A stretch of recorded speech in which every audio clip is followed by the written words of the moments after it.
Good morning. I see one person is in here. Who is up in the house? In the house. Lord have mercy.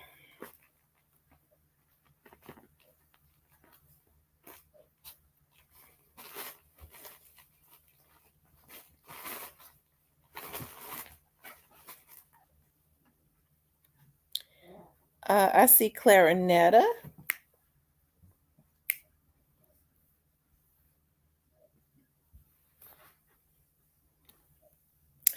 Joy loves God. Shout out to my moderators. Robert, Kawana. Who else is in here? Make sure y'all tap the like button. Leo, we have 31 people. I'm saying we should have 31 likes. We should have 31 likes.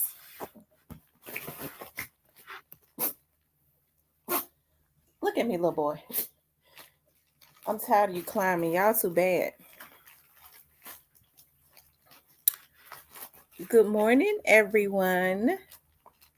Make sure you guys hit the like button. I know it's early, but I want to go ahead and get this live, do a live. Hey, Memphis Shiesty. What's going on? Memphis Shiesty.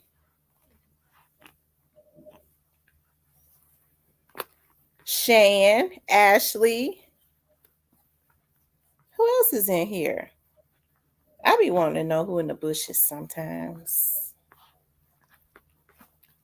That's what I be wanting to do. I get so tickled sometimes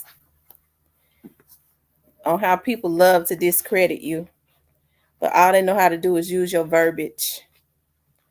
I got so many Tamaras running around. You hate me, but I mean, I was reading something the other day. I think I'm gonna put that up.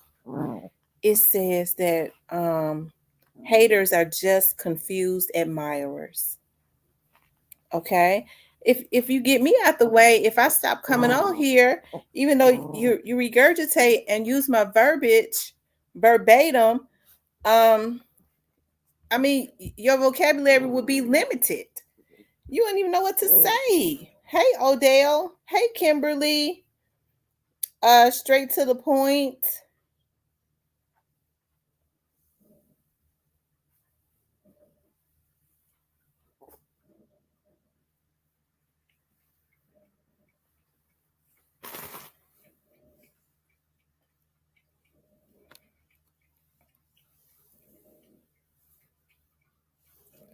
How's everyone doing? Hey, Phyllis. Y'all know we normally get everybody like 5 minutes to start coming in because sometimes they send the notifications out. It take a little longer. A little longer.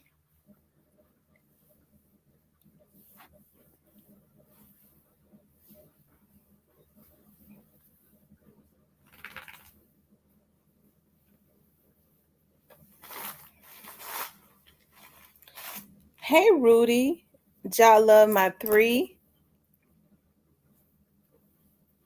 Okay, man, get on back down on the floor. Don't y'all know I'm still missing my other puppies? If I ever decide to breed again, if I didn't really decide this time, they just got it on. But Riley was a little horny little thing. Now my sister will sending me video. Now he over there, he be humping the teddy bear. His little thing be stretched out so long, just horny. I know Riley is part human because he's trying to have some more babies. Thank you, Memphis Shiesty. I'm gonna have to. I have to sell them when they are 6 weeks old. Period. You have to get them before they start developing their own personalities. You have to get them gone when they are 6 weeks, and I'm serious. Before their eyes open.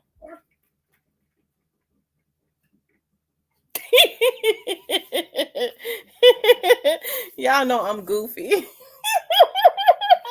He is. He's part human. Y'all make sure y'all go check out the interview I did with Big True That.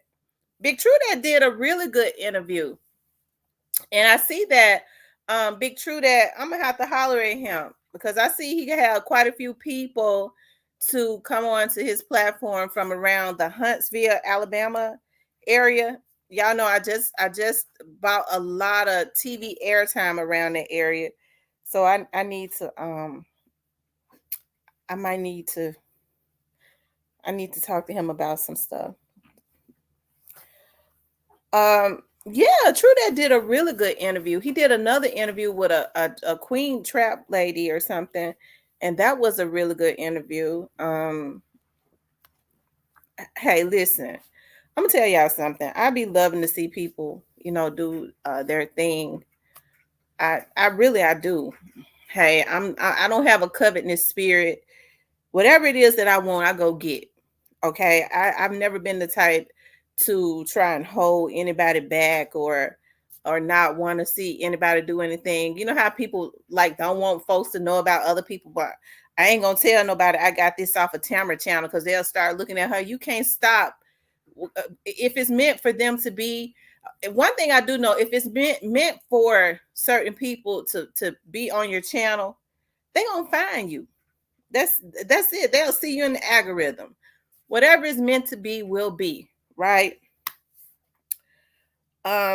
Leo says, Tam, I like how you gave up a little tea on Govan charges and everyone on YouTube thought it all happened that day.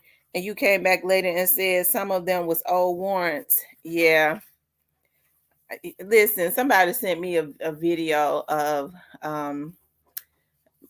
shout out to my subs that that I know they be meaning well. They sent me a video of a YouTuber consistently trying to discredit me, but always using my verbiage. I noticed that YouTuber admires me because that YouTuber has gone from extreme to kind of following my lead, right? To fool their subs. Okay. That's how they do. Hey, but hey, look, I always been a leader though. I ain't mad. All he got to do is say he an admirer. That's all. That he been admiring me for a long time. Anyways, you guys, I want to talk about, does Govan have the info to make some heads roll? Right. Listen, hey, I know everybody. I don't say a whole lot other than as it relates to Govan. When people say, well, "Why is he out? Why is he out?" Everybody already know that it's pretty much not normal for someone who's supposed to have been a mastermind to been out. Now, I will say this, right? I have said from day one that Govan didn't sit down with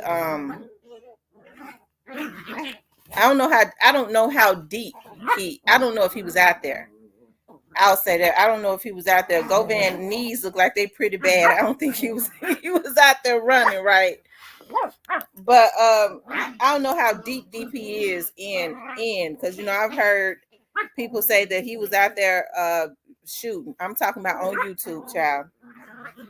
But I believe that Govan, as I've said from day one, he didn't. I don't think he sat down and said, "Well, listen, I want for young Dolph to be unalived." I think it was strictly greed, right? It was strictly greed. Hey, beautiful. I think it was strictly greed. It was motivated by money. Somebody brought him in, and I do believe that he went and put a bug in those other little dudes. He brought them to the conference room at the restaurant. Okay. Hey, I think I told y'all about in the members what Cornelius had said as it relates to him. Okay, how he was brought in. But anyways, does Govan have the info to make the heads roll, and will he tell, right? When people say, well, why is he out? Listen, I don't I do get a little iffy about Steve Mulroy, but I do understand that for Judge Coffee to say, I don't even know why I'm doing this, but I'm just gonna follow the lead of the I'm going to follow the lead of the DA, of the prosecutors. The judge didn't have to Judge Coffee didn't have to let him out. So evidently they must have put something really good in front of Judge Coffee. I've heard people say that, they know this, and that, and all that Govan said, everything Govan said is sealed. Okay. At one point, people was talking about they had the indictment. Now, I guess they was waiting on me because I said at that point when I spoke about it, I don't even speak about it no more. There was like 22, 23 names in the indictment. I heard a vlogger say, I have the indictment, I'm just gonna wait. I said, I mean, because I know some of the names that's in the indictment. So I mean, I don't get I think the only thing that really bothers me, and just because people names can be mentioned in an indictment, right? It could just be mentioned. What's the word I'm looking for? I don't get too bent out of shape, when people say, but it's taking so long. Why haven't they went and got those people? I understand that when you, like I keep saying, when you're dealing with money, I mean, we're looking at Thug's case, right? It took them 10 years. When you're dealing, and a lot of those guys that was around Thug was just hanger-ons. A lot of them, other than maybe Thug and Gunner, and we see Gunner didn't have as much. He had to sell his house and everything. Didn't have as much money. But when you're dealing with quite a few people that involves this case, I'm talking about when you start going above Orange Mound Quitz, those people got money. And so what has happened is, I mean, yeah, you have to be very, you have to walk on a fine line as it relates to that. So hey, I it's gonna be some indictments, some more indictments. Don't let people trick you because it's not happening in your, or in the timing that we would want it to happen in. You don't really want a microwave investigation. Okay. um that's just not something that you want, because when they have the money to play the games, that Straight Drop's attorney is on a lower level than Thug's attorney, but them folks been playing all types of games. Those are the types of games that they can play. Now, Straight Drop has some experts coming in. You have to pay experts to come in. So that lets me know that somebody is funneling money to Straight Drop, right? I'm sure. See, all of that type of stuff has to be looked at. You have to follow the money, right?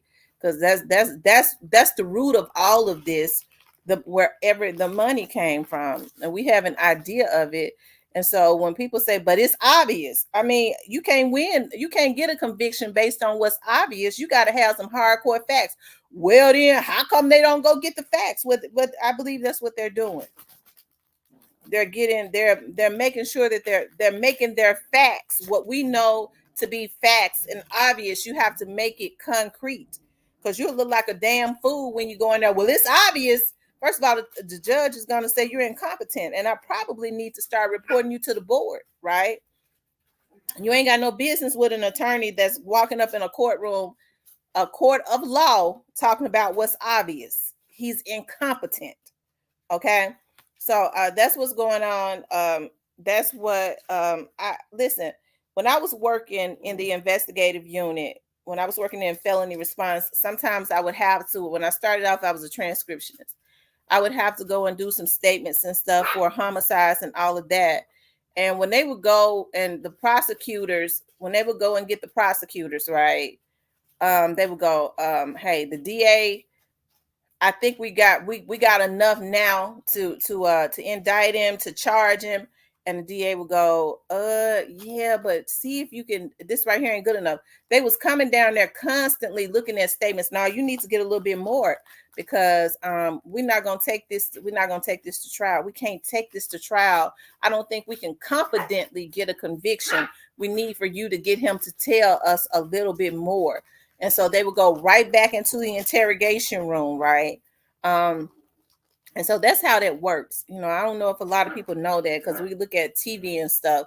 A lot of the TV shows that you see, right?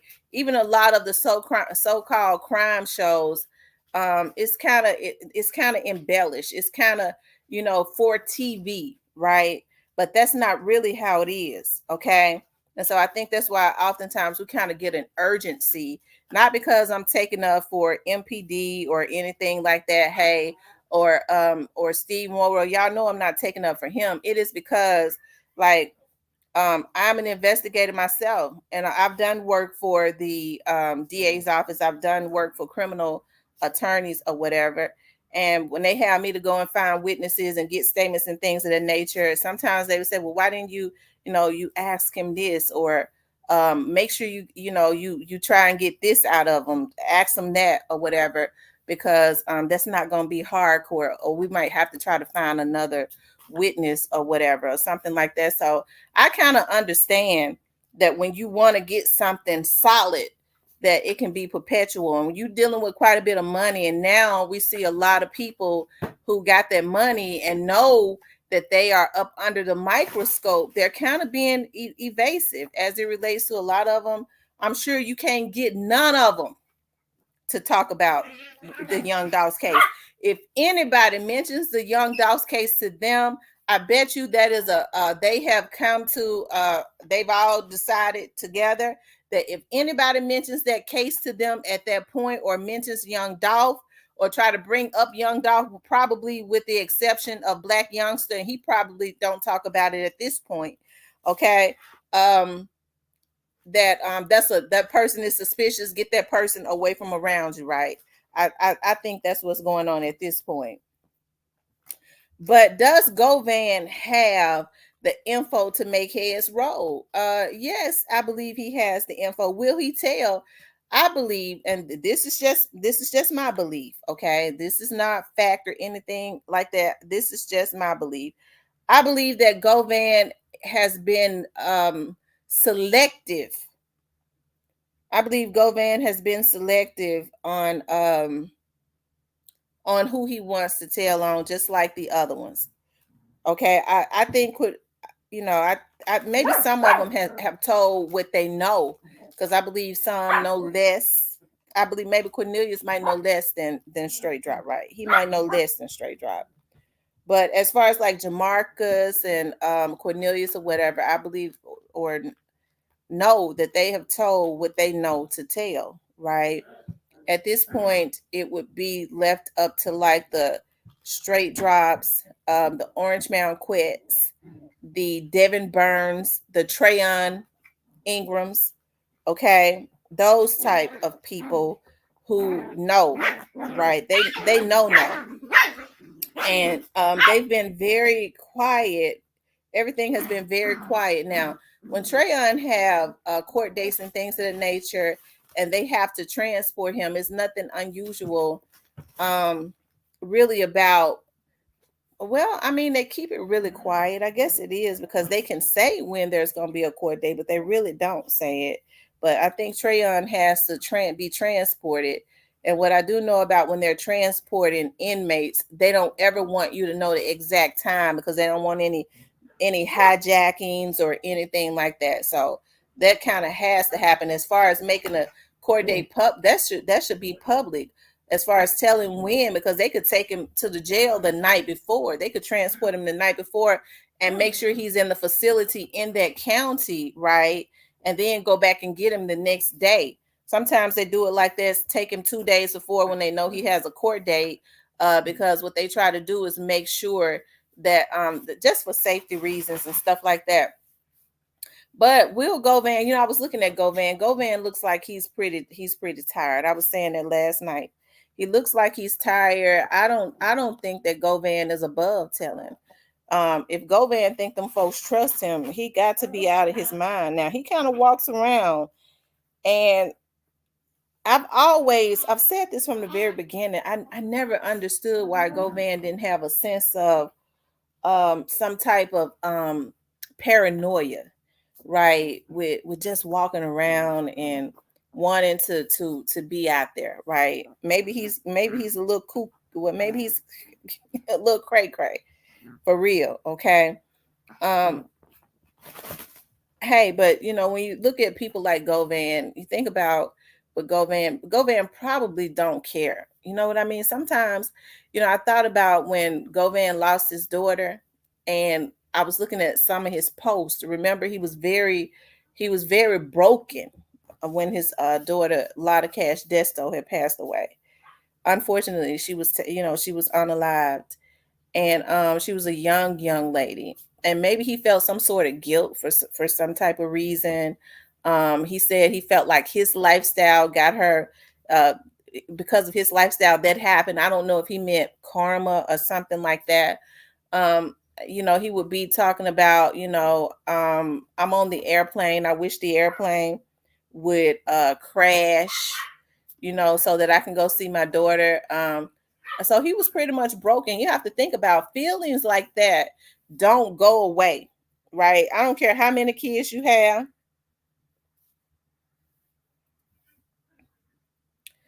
Now, I didn't see him on the scene. Did you see him? I mean, because I saw the raw footage that was put out by the news. Now, are you talking about anything that's been circulating on the internet? No, I didn't see that, because it could be Photoshop. How come nobody else seen him on the scene?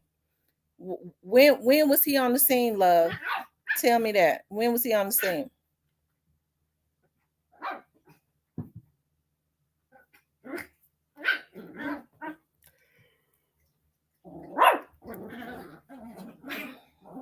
Okay. Cypress says Govan protected. Cypress, why do you think that Govan is protected?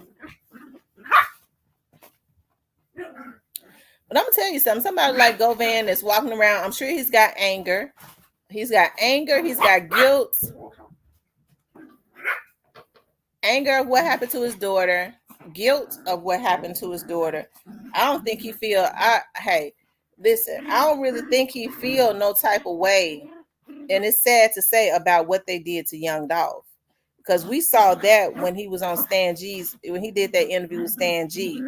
It I think that's gonna hurt him in the very end. That's gonna hurt. That very interview is gonna hurt him. And when people say it ain't no need in them trying to tell Stan G to take it down, because probably the people that want it already got it. And if he was to delete it, they could still get it. So it might as well just stay right up where it's at. Big Pat says he's protected by the federal government. Yeah, and he's not afraid. And the only thing I could see is either he is protected, but even people that's protected, they tell them, they put them in safe places. They don't be one to be out just wandering around, walking and being seen. Maybe in the back of Govan. See, I'm gonna tell you something. Somebody that's got the mindset of Govan, that's got all of that anger and hurt on the inside of them, and and then he's looking at the type of time he's looking at his age. That's a dangerous person. That's a person that ain't got nothing to lose. So he might want somebody to hit him up. You never know. He probably be wishing. If he was wishing that the airplane would crash when he was in it, he probably want somebody to spot him and go ahead and knock him off. Cause we can't act like them little dudes out there won't do it, because they crazy too. I definitely feel like he's protected by the feds. So let me ask y'all this. So we already know that it's not normal, okay, for somebody to be out like that, okay. Now, Captain Cobb didn't want to talk about that yesterday. I didn't try. You have to respect people. He didn't want to talk about it, but what he did say is it ain't normal, and hey, he thinks some more bodies are gonna drop. Okay, I think Govan going to blame everything on Juke. Well, see, yeah, I mean, that has always been the game, but I'm sure at this point, because see, Juke just was unalive, right? So I'm sure that they've gotten even more in the investigation, whereas they're not going to be satisfied with him trying to just blame everything on Juke. Who do y'all think that go if he's out? If they got him out, if y'all say that they got him out working for them, who do you all think that he's out there? What is he out there doing? That's what I want to know. What is he out there doing? If he's out there working for them, what would be the goal of him working for them? What y'all think? I definitely feel like he's protected. He's not protected by the feds. A killer doesn't care about that. If the feds was following Dolph and he got hit, they would hit Govan. Mm-hmm.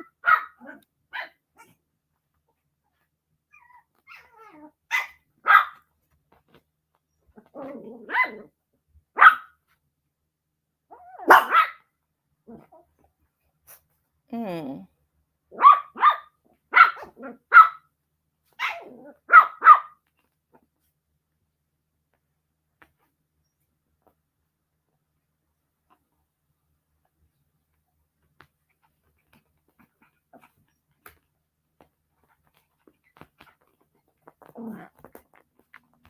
They said to connect the last piece, which is the money trail back to $100 million.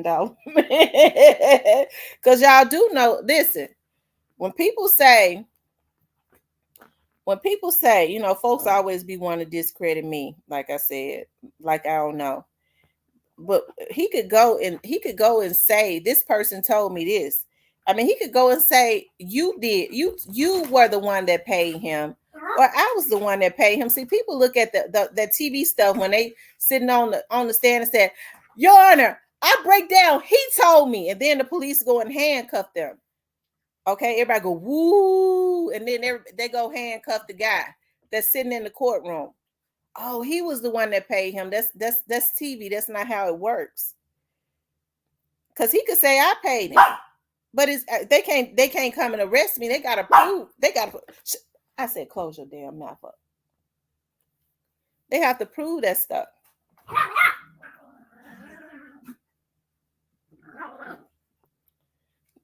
Do y'all think that at this point anybody would even be trusting Govan? Do y'all think that anybody would even trust him?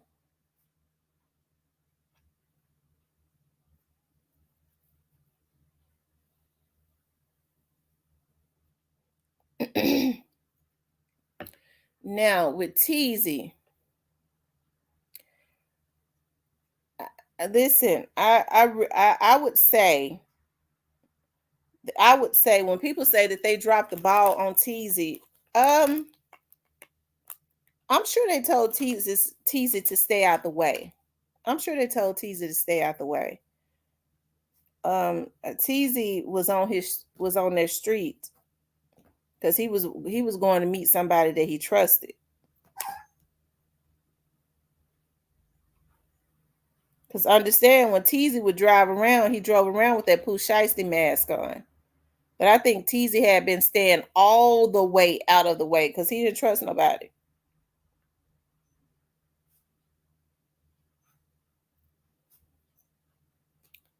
But you got to understand now, whatever Teasy, Devin Burns and Teasy are two of the same. Those two are two of the same. Trayon Ingram, people like that. They were the JoJo Splats. People tend to forget about him.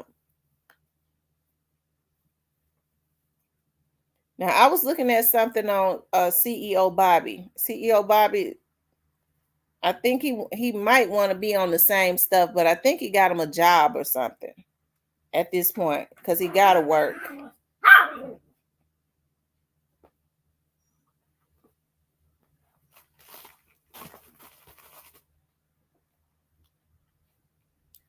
How is protected by the feds and still driving around stalking people.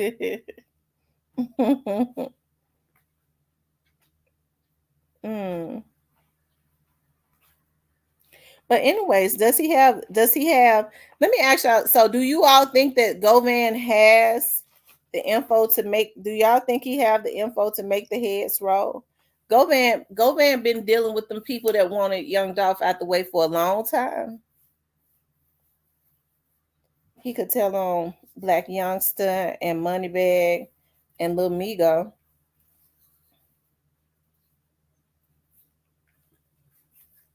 He could, but his relationship was with Juke and Gotti. It was more so with Juke, but he had a relationship with Juke and Gotti before. Remember now, Gotti didn't get to the upper echelon as whatever that is.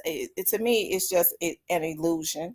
He didn't really get to that until after Young Dolph was assassinated. He didn't really get to that until after Young Dolph was assassinated. Yes, he got the information to get them all.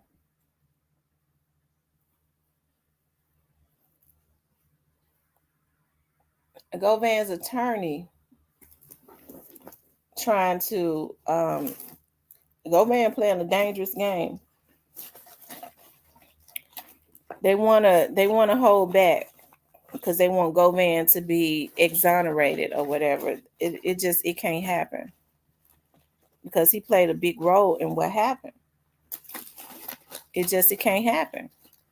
Just like Cornelius is delusional. You have to do your time. You have to I don't understand why these people think that they can go out and commit these crimes and then do a little bit of time. It just don't happen like that.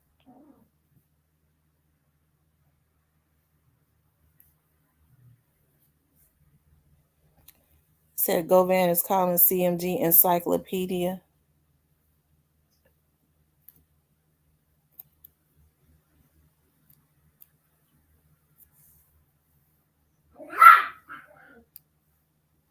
That's what they say. They say that he is. Okay. They say that he is in paperwork. That's allegedly. Um, I believe Grove Hero already told you in that live he did after he smacked the dude at the airport. He did. He said Lil Migo got something to do with this. Now remember now, Little Migo, now that's what Grove said, and I can believe it. Because Lamigo was trying to prove his loyalty around that time. Lamigo was on his live talking about he's smoking on a Dolph pack. Now that's what he said. Um, Tamara, what about the people we don't know about?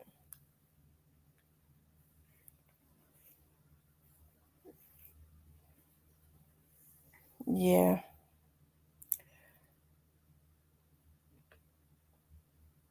Grove Hero said Lamigo, Black Youngster. And Cypress asked me why we don't never talk about Black Youngster. We do talk about him. Black Youngster. Now, somebody said, I believe it was Cypress says that Black Youngster get ready to start back doing um some shows. He might feel more comfortable doing them because he know ain't nobody want ain't a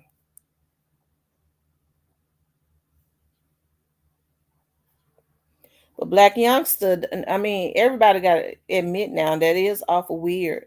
Black Youngster had not really been doing shows other than making appearances with like Glorilla, whatever, every now and again. I don't know an interview that he's done. Why ain't he doing interviews? He's an artist. Black Youngster was putting out a damn album every other month that was flopping. So why don't he do interviews? You have to do interviews. You have to keep yourself out there. They're scared they're gonna ask him about the Young Dolph's case. They've told him to stay away from doing interviews. That's got to be what it is, because interviews, that's promotion, right? But everybody already know Black Youngster was involved because he basically wanted everybody to know before he thought it was gonna be sweet, right? His car was out there on that scene. The guy, one of the witnesses, one of the onlookers, put him there on the scene, and the insurance agent did put him in Memphis, right? So because they know he a little slow, it might say something wrong. Mm-hmm. Why? But here's the thing: if you didn't have anything to do with nothing, why? Because people troll all the time. So why not just let him do the interview? He always, you know. Why would you want to keep somebody from doing interviews and scared he gonna say something wrong if they weren't involved in something? If you weren't involved, you don't really care.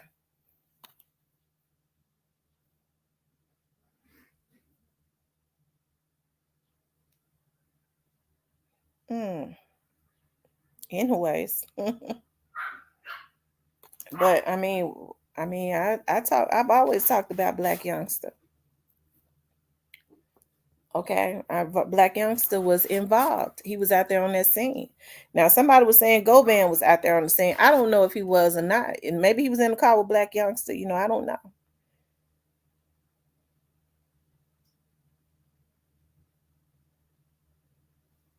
I don't know, but we do know that there was an onlooker that was out there, and that was not photoshopped or anything.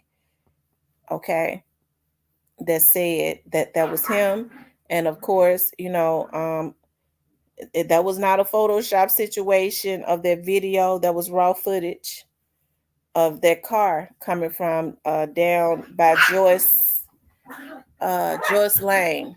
I think that's Joyce Lane. They was coming up that street from by where Joyce Lane is, coming out to Airways. They was circling, I guess, to ensure that he was gone. Them the dumbest mother suckers I ever seen. First of all, you already got Black Youngster come from the trenches. You've been able to shake something for yourself. And then you go and do something that's stupid and think you're gonna get away with it. I mean, Lamigo's stupid too. Okay, he's stupid too because I don't know what capacity. I don't know what all he did, but I've always felt like that there was something there.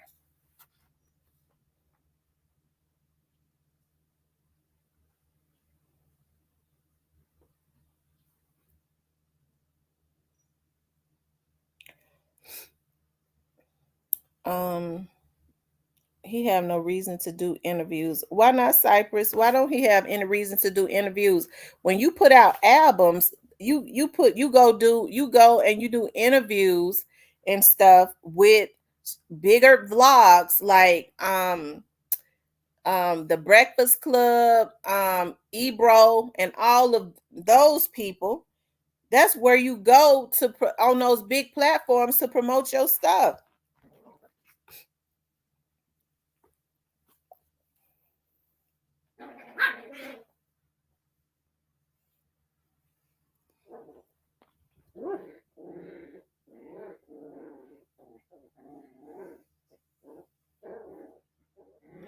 Um, Anyways, we gonna come back to that. We'll come back to that. I'm gonna open up the lines, but I want to talk about Keyglock. There have been rumors for a minute. Keyglock is a very private person. Ramona said that they just raid Orange Mound. Let me see if they raided Orange Mound.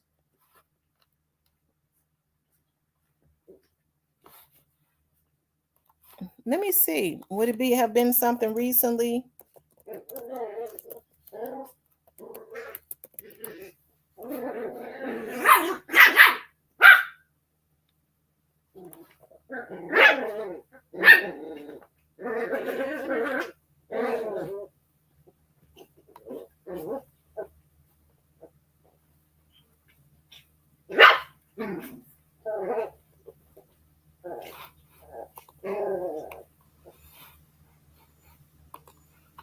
I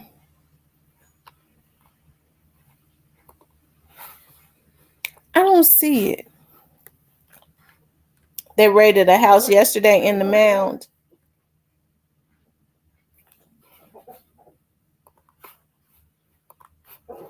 Hold on. Hold on, y'all. Just wait 1 second.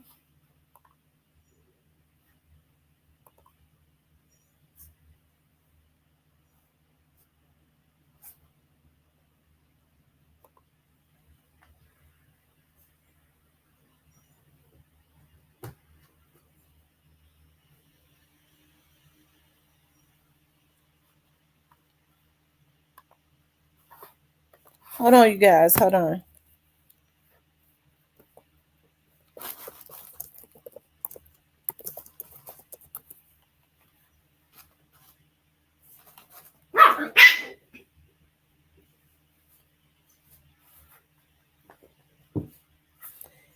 It was. It sure was. Y'all are right. Hold on.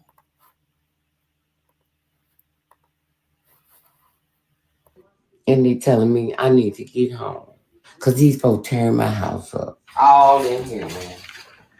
Then they tore my house up. I'm at work. I don't know what's going on. These folks, whatever it was they did that with, they knocked that junk in.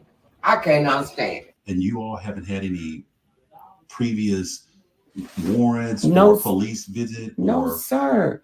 The ATF, they said FBI, all these folks, everybody was out here. I don't even understand why we don't do nothing to nobody. I go to work and I come home. Don't do anything to anyone. I'm just waiting on my landlord because I have nothing else I can do. I hate that, and I believe that she is maybe she's a law-abiding citizen, but we don't know the whole story, and I'm not saying that she's guilty, but I don't, who else lives there? Does she have sons that are out in the street, or daughters, or a boyfriend, or something like that? Why would they raid her house? Because if they raid it just because they just wanted to, I mean, that would be illegal.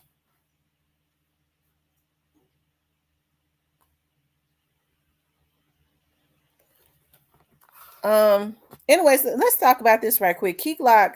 There have been rumor. People wanted to talk about Keyglock. Keyglock is a very private person, right? And folks was talking about he had a daughter. Somebody had, I believe, whoever the young lady was, had wanted to put that out there, right? Maybe at that point, maybe he had not had a DNA test, or maybe he just didn't want to talk about it at that point, right? When things are private, especially with all of this stuff going on, people are pretty sick. They might wanted to do something to the girl or something like that. But shout out to Paper Route Rogers, okay? Paper Route Rogers has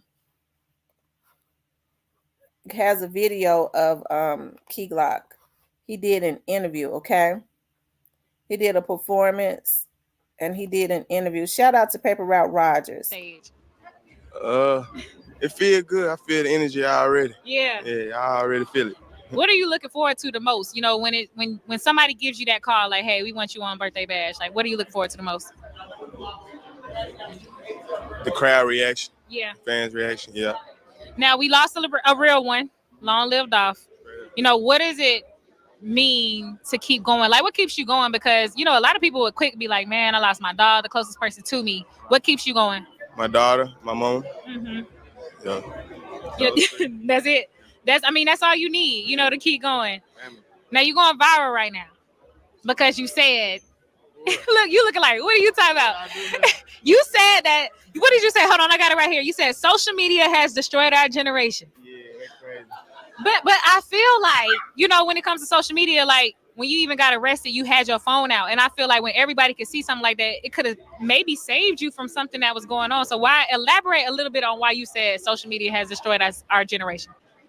I say that because people don't use it the right way. Okay. And they run to it like with the wrong emotions. You get what I'm saying? Like, it shouldn't be a platform to discuss your business to the whole world. You know what I'm saying? Your personal business. Yeah. I get it. So it's just like use it in the right way, but that's probably long gone. Network. Yeah. Use it as networking, and that's it. Yeah. Now, what do you have coming up? A lot. Like an album, an EP, a single, a movie. You know. I ain't gonna lie, I'm writing a movie right now, and I'm gonna drop an album. Okay. Probably August, September. August, September. Yeah, Glock. Well, I'm looking forward to it. So tell everybody where they can follow you, where they can find you, where they could keep in contact with you. Yeah, you can find me in the bank or on a plane, glizz out. Yeah. It's my Asian Simone Keyglock. It's birthday bash 2024. We hot 107.9.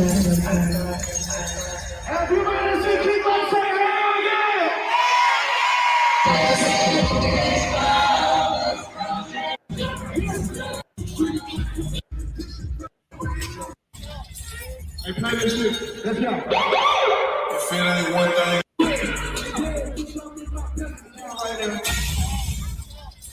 Hey, play this shit. Let's go. If it ain't one thing, it's a motherfucking body. It's my motherfucking. I play bills and dollars, but I don't love. She just play a part when it's time to smoke. I pull up people that bang and burn rush. Kind of sneaks and blood, I stay away from suckers. No boo and now no boo was my last sucker. I fucked her in rush hour, checking Chris talk. Yeah, what do you say? Everybody screaming. Fuck time we get you don't tell them The whole game. She said, can she fuck me with my diamond chain? It was told on the whole game. Yeah. Got to go keep some money or go spend some money. They stop me in the airport, had too many bitches on me. They don't want you to live. They don't want you to put some smack in your face. Get it press you. Hey, young niggas stay focused. But I really want to crash. Think about where you at. Think about your past. But I really change shit. But I want to change shit. This is stuck in my ways. They say I've been getting paid. Shot me and my nigga pull up. She looked at my watch.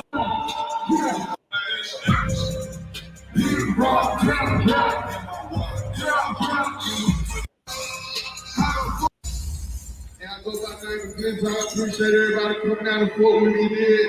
My life about. What's going on? Because you created something that said that. You really truly feel Everybody like should that. feel like they're the greatest. Yeah. You should feel like you the greatest. You should feel like you the greatest. So you truly feel like that. Yeah. Mm-hmm.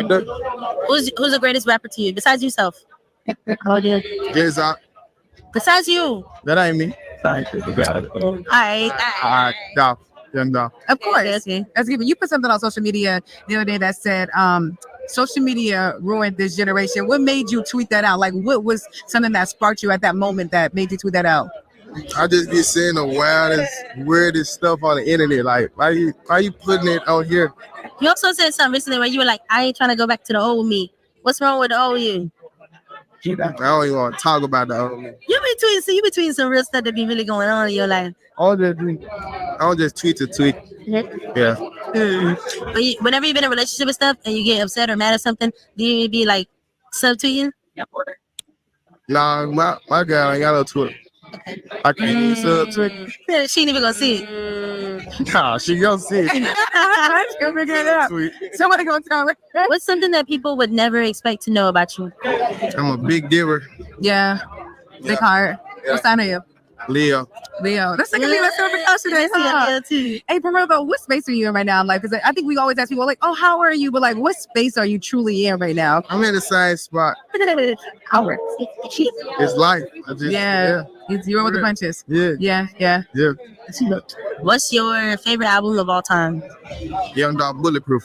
There we go. Do you cook? I'm just curious. No. I said where you said Air fryer. That's what you got the lady in the kitchen for, though. That's okay. No, I agree. What's your favorite meal, though, that she would make or that somebody makes for you? Oxtails, fried lobster, macaroni, yeah. What's the Make them something good. What's going? Make it good. Make it good. Well, listen, thank you so much for stopping by. Keyglock. He from Memphis for real. Oxtails, I tell you.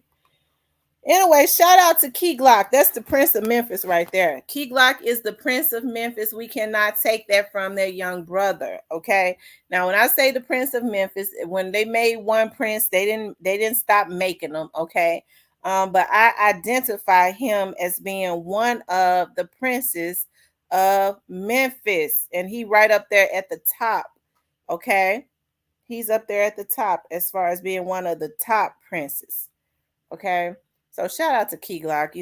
Much love to him and his daughter and all of that. The young man is low key. He had the opportunity. I still say Keyglock, he's really more so reserved. You could tell, okay, shy and reserved. But he had the opportunity to be up under Young Dolph. So he saw how, people show fake love to Young Dolph. And then once he was taken out, those same people was up under the people that took him out, right? So inviting them to the parties and all of that. So he had the opportunity to see that. So I don't blame him for not wanting to be up under a lot of these people in Hollywood. Even we're getting the opportunity to see as it relates to the industry. What's going on, Antico? How for sure, for sure, love. Yeah, we're getting the opportunity to see how fake the industry is, how folks will cut you in your back and all of that. So, hey, Keyglock has the talent and all of that. He's young. He has the ambition to go far. That's if he wants to. He may be content. He's already at the top. But, hey, once he starts to bring other artists on and really make them shine also and really show them the game and do it like Young Dolph was doing it, okay, he would become, because he was already a target and probably still is. They're really, because they hate you when, Keyglock is more reserved with his, right? Listen, I think I've always said this. Keyglock has a lot of characteristics of Young Dolph, and he should, but he's more laid back and reserved with his. Kenny Money is more in your face like young Dolph was. Wait, right. Hey, is it Dalye Hood? Anyway, shout out to the Glockster, okay? Shout out to the Glockster. He says he's got an album coming out called Glockavelli. Okay. Hey, I'd be so proud to, and Keyglock is from out of South Memphis. I'd be so proud to see those little dudes are doing good. I'd be proud to see them doing good. And especially seeing them come up from out of the hoods, especially around in the hood anywhere, but especially from the hoods around the city of Memphis, right? I really do be proud to see them do extremely well. And I think their brother, their mentor set them up to do extremely well. And then people forget that they have Daddy O. They have Daddy O right there. That was right there with Dolph. They were business partners, so they have him to help them to carry it on, right? To guide them in the right directions and all of that good stuff, right? So shout out to Keyglock, shout out to Paper Route Empire. Okay, shout out to Daddy O. Shout out to all of those young brothers that are still out there carrying on the legacy and keeping that legacy going. They understand that's what their CEO was really, that's one of the main reasons why he was gunned down, because they was after the legacy. Normally the enemy, when we talk about in the spiritual and in the physical, when people allow spirits to attach to them, to have them to do evil stuff, right? Some people are just evil. They're usually after the legacy that they see that you can leave behind, instead of getting about leaving a legacy behind for their own stupid asses, right? They want to try and interrupt somebody else's life as if they'll be able to snatch up their legacy, right? If she die, he die, I can snatch up that legacy. Bitch, you ain't got it. You ain't got it. First of all, you ain't even got the character.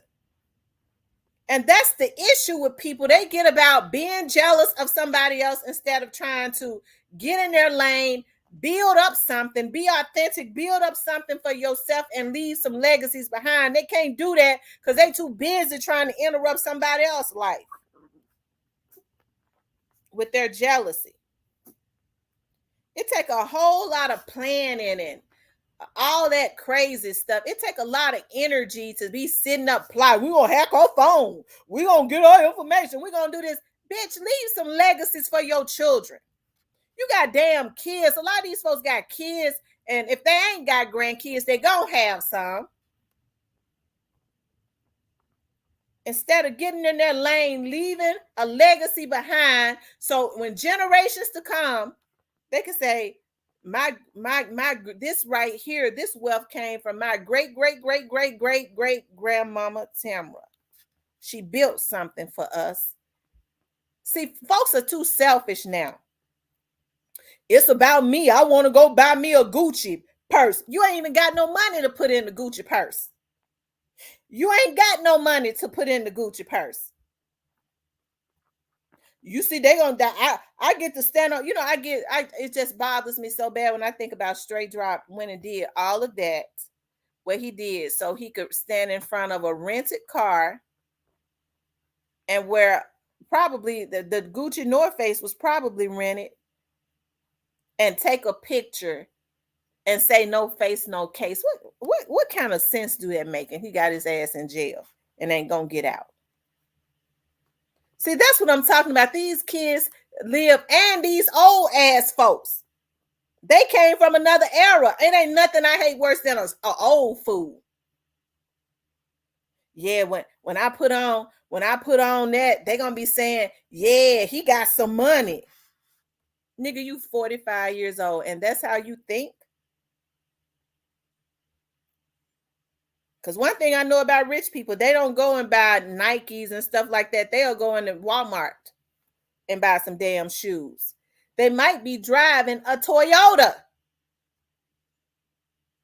but that Toyota gonna be sitting in front of $1 million house and it's paid for.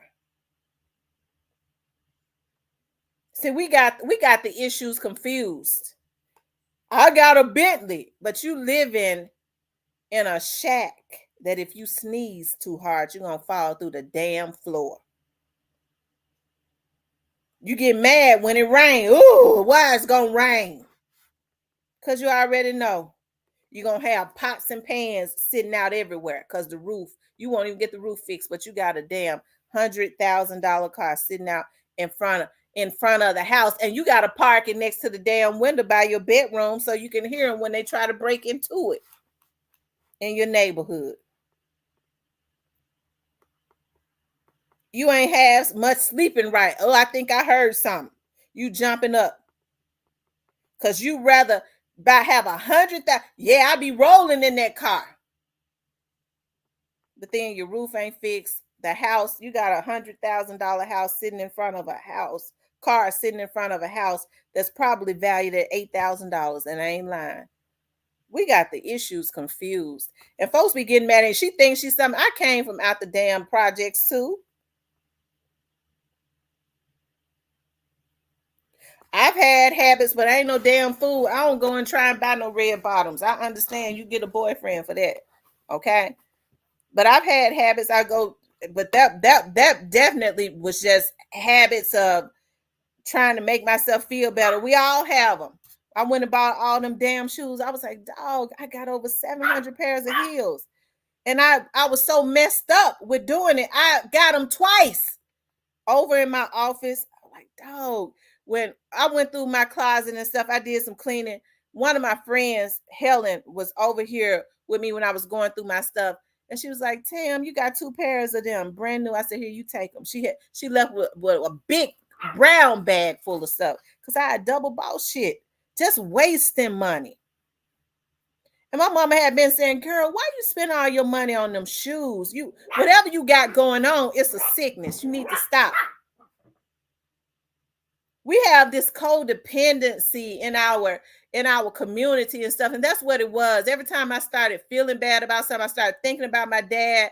I couldn't sit still. I was telling somebody that the other day, I'm on my way to Dillard's. I'm on my way to Macy's. I walk out of there with $300-400 worth of shoes. I go, oh, why did I do that? Oh my God, why did I do that? But I ain't go take them back up in there. That's the kind of mentality that we have. And for what? So I could sit on TV and cross my legs. It don't make no sense.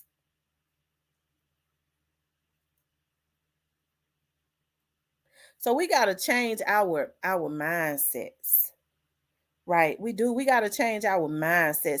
It just don't make no sense. And it has gotten so bad to the point when you think about this situation, people are losing their lives just because of greed. Yeah, they're gonna give me $25,000. Once you go up into Neiman Marcus, okay, you go into Neiman and you buy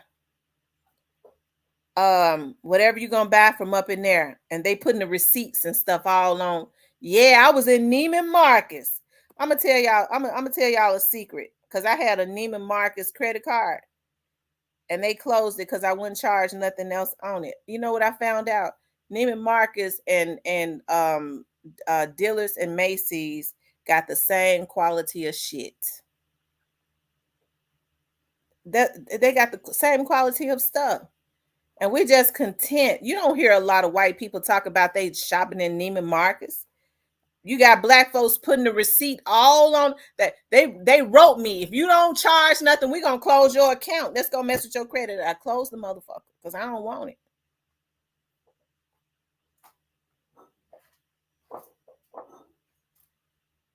And that's what they did. Nicole says, yes, you're right. Black people have their priorities so messed up in life. I had to learn that money doesn't make you happy. God, having your family, having a peace of mind, waking up each one of you. Absolutely right. The revolving accounts they want you to spend for show. Yeah, they all the same, just different. They all the same, just different names. So they go and take somebody straight drop. I'm gonna get back to him because he really, I don't know if I hate what straight drop did, but straight drop is a prime example of how we have to be more present, right? As it relates to our youth. That young man crashed out so he could stand in front of a rented car with some rented Gucci North Face on, okay, and say no face, no case. That's what he did. And now when you see a 26-year-old man, a 26-year-old young man, when he walk into the courtroom, he looks like he's 40 something years old. He looks like he's my age, okay?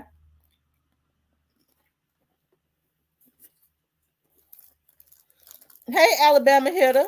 Hey, Tambora.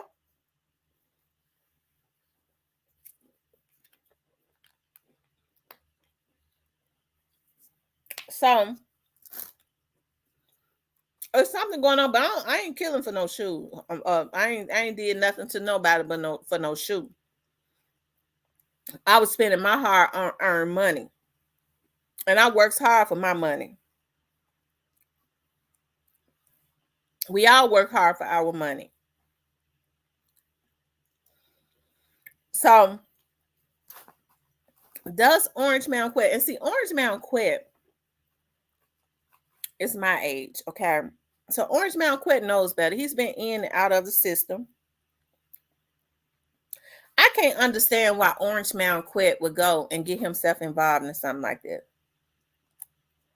And go and get those young dudes even more so. Orange Mound Quit has children that is the age of straight dropping in them. I believe his children are he got some kids that's the exact same age as straight drop. Why would Orange Mound Quit be in my age where straight drop could be his damn son? Why was he even dealing with them little dudes, sending them out? And why on earth would he ever agree to help to put together a group of young kids to mess their life up? Why?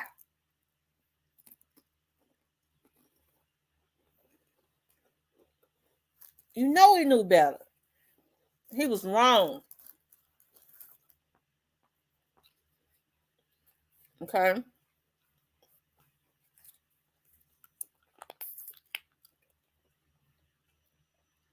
So, what do they have to look up to when they have guys the age of Orange Mound Quitz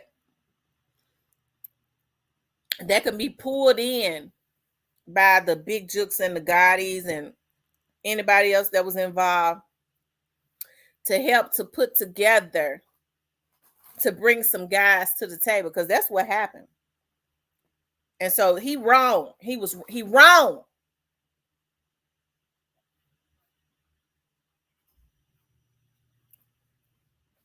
I was looking at Orange Mound Quitz. He done lost some weight. See, Warrior do that.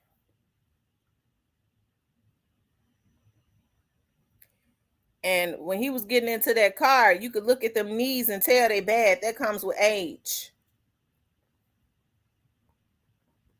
So when folks say he was out there holding that gun on the scene, I don't believe he was. Them knees ain't just got bad, okay? He probably was in that car with Black Youngster.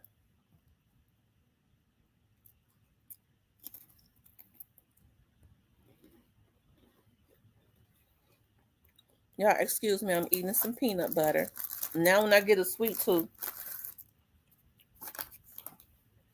because y'all know I got to be fine for my birthday, I bought the sugarless peanut butter. Ain't that some shit? Sugar-free peanut butter.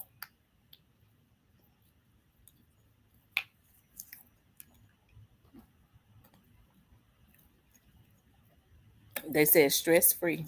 Sugar-free and stress-free.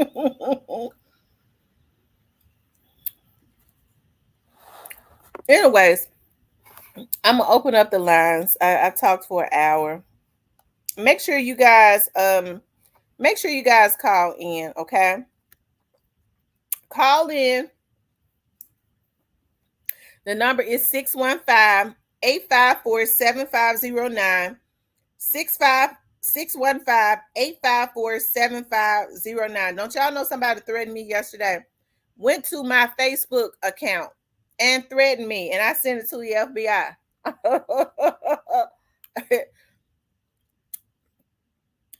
They thought that they would delete their account. But one thing about it, when you send them messages, they ain't delete. You could delete the account all you want to the messages with your name and all of that or whatever. Still be in my messages. The message don't go away. The person said, "Oh, I'm not gonna even repeat what the person said. These folks crazy."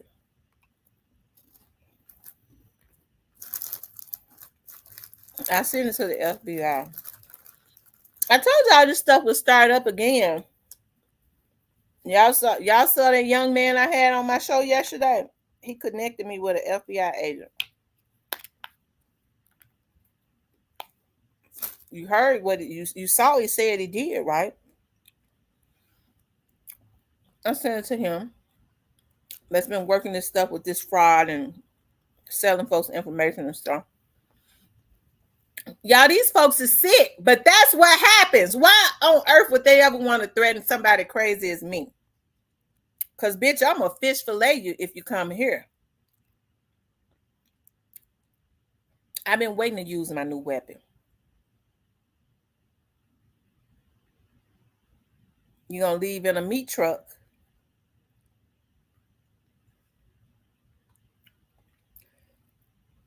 IMBTV says they meet and do what he do, because he gonna tell on the real people besides him who wanted Dolphin.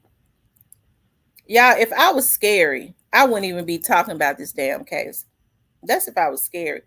I'm not scary. I don't care how I holler and scream. I'm emotional because I'm spoiled. I cries about stuff when it don't happen the way I feel like it should happen. But bitch, I grew up fighting. But these folks don't want to fight because they're scary. What's up? Rest in peace, Young Dolph. What's up, Big True That? Big True That, I've been telling people to come over to your channel and and I need to talk to you, True That. because I just bought a lot of time. I saw you said you got a lot of people messing with you out of Huntsville. So we need to do, I need to do a little business with you, okay? Because I just bought a lot of airtime on Comcast in the Huntsville area, okay? And so I need to get some words spread it, okay? What's going on? Rest in peace, young doll. Nicole says, you know what you do and handle those problems. You protected by the blood of Jesus. That's why they come after you so much, because you are one of God's. That's exactly what it is. That's exactly why they come after me.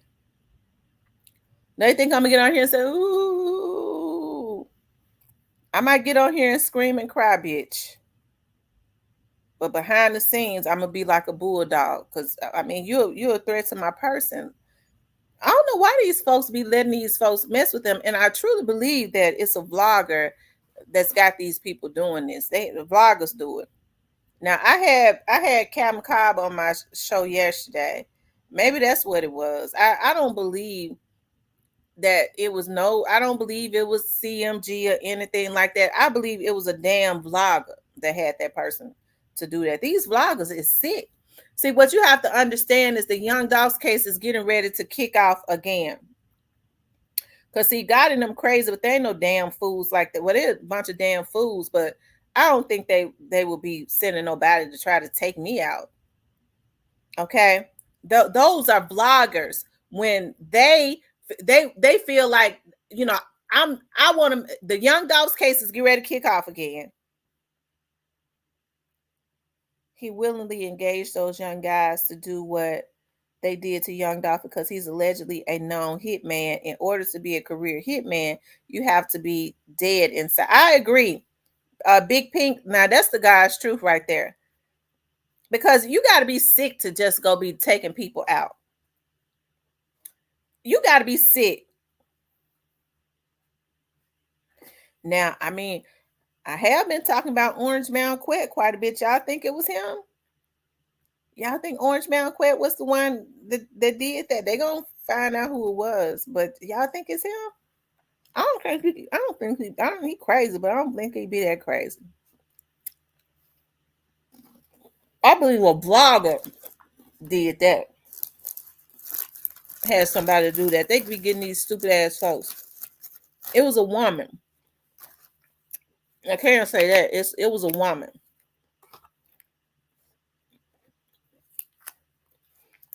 These vloggers be getting these folks to do that.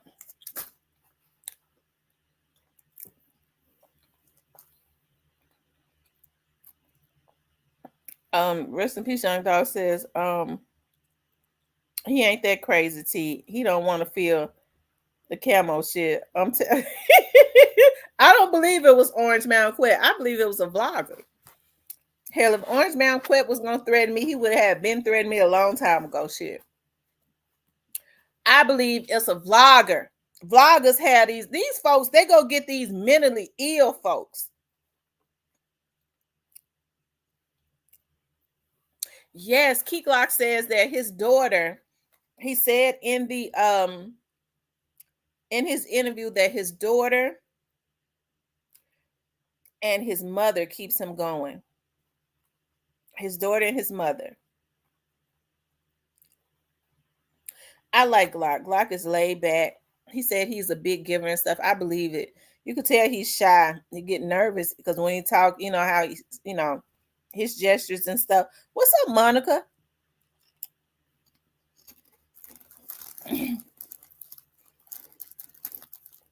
It be the ones who's laughing and playing under you, right in your face. You know what? I believe you, Magname Ace.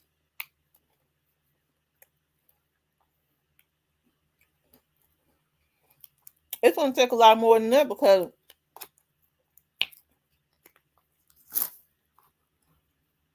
I get suspicious when people walk up on me. I'm gonna tell y'all something. I walked into Piccadilly. I was in the Whitehaven area the other day. I visited my mother, and I went and got us something to eat. So I walked into the Piccadilly, and I was standing in line, And hey, just Leah. And it was this old lady, this older lady, looked like she was like in her 60s. She kept looking back at me. So then she came, it was two men in front of me, and she came and she told me, you can get in front of me. And she went and got behind them and got in front of me. I was like, why this old lady keep looking? I wasn't suspicious of anything. She said, I be looking at your gospel show. I thought that was you, Tamia. And yeah, I've taken my braids and stuff out, letting my hair and stuff air out. It's like every time I don't know. It's like every time I get out and somebody notice me, I be looking a hot mess. My hair, because I was like, I'm just gonna let my hair, when you wear braids and stuff all the time, it's the summertime. I was like, I'm just let my hair rest and shampoo it and blow it out and all of that, treat it, and shoot. I said, well, I sure do appreciate that. I said to myself, Lord, they always catch me when I'm looking a hot mess. A girl that be looking at my vlog, I had on a face mask, and I made sure I put on my face mask because my hair was looking a hot mess. I had taken my braids out then. I ain't put on, it's too hot for a wig. And I was just talking to my little nephew, and she tapped my shoulder. She said, you're Tamara. You can't hide behind that mask. I know that voice. I said, oh my God. I said, God, I hope she don't, I don't know. She said, I be looking at your channel too. I be looking at everybody's channel. I said, Lord, I hope she don't go back. I hope she don't take no pictures of my hair blown out.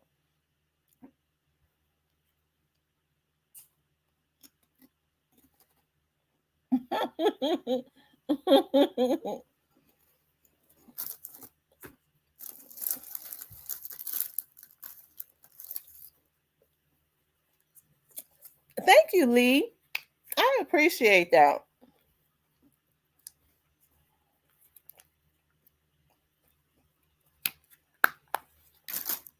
I'm going to start back doing my interviews with the gospel artists. Like I haven't done interviews with like the Williams brothers. Normally, I would just go down to Jackson, Mississippi, do interviews with them, the Kansas Spirituals. Believe it or not, Harvey Watkins Jr., the leader of the Kansas Spirituals, he's my Facebook friend. I'm going to tell y'all what happened when I first met him. Y'all know Reverend Andrew Cheers. He's definitely a friend of the show.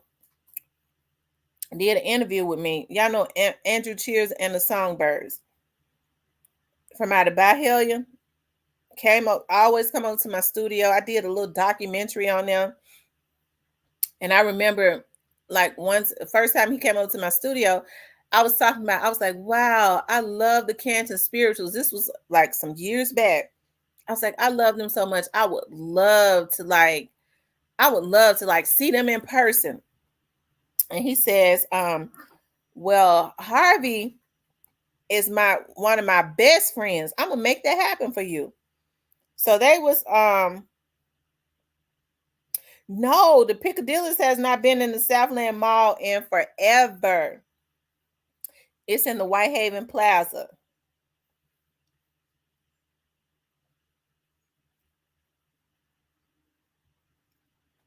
It's in the Whitehaven Plaza. And so, anyways, he was like, I'm gonna see. So he was like, if you come, we're having a concert in it was, I forget his hometown. It's some parts of Tennessee. It'll come to my mind. It's a small little town. So me and my aunt, one of my great aunts and one of my other aunts and a friend of mine, we went. It's right on the tip of my tongue where the name of their Grand Junction, Tennessee. So we went out there, and I promise you, he was like, get there early. And so when I walked in, right, he was Reverend Cheers was standing at the door, and I really thought he was bluffing me because he was like, I'm gonna make sure you interview all the gospel artists. And so he was like, Harvey, somebody is here to see you. When I walked into the church, they were all sitting there waiting for me to walk in. And Harvey, the first thing he did was he jumped up and gave me a hug. I was like, oh my God, I was really, I could not believe it. Like he really honored his word. So I put that interview up. Of course, y'all see that. I did the interview with Harvey Jr. I did the interview, and I got to upload that one with the mayor of Byhalia. And I did the interview with Paul, what's his name? You know, they sing Two Wings, Paul Porter and the Christian Heirs, right? Because I had an aneurysm some years back, and he had an aneurysm too. When we was talking about that, you know, he was talking about how with his aneurysm, how he could not walk and stuff for like over a year or whatever. How he had went blind for a long time.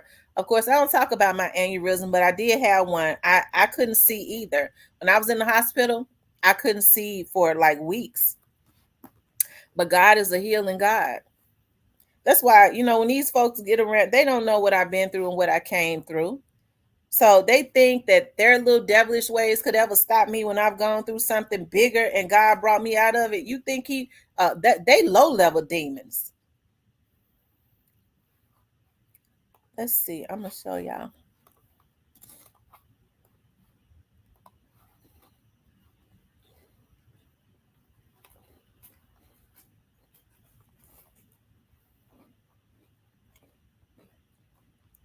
Yes, they are. They are low level demons.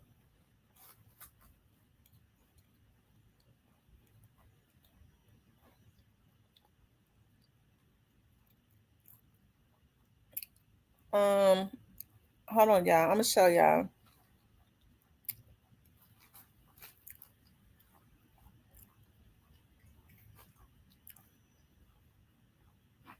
Y'all make sure y'all hit the like button.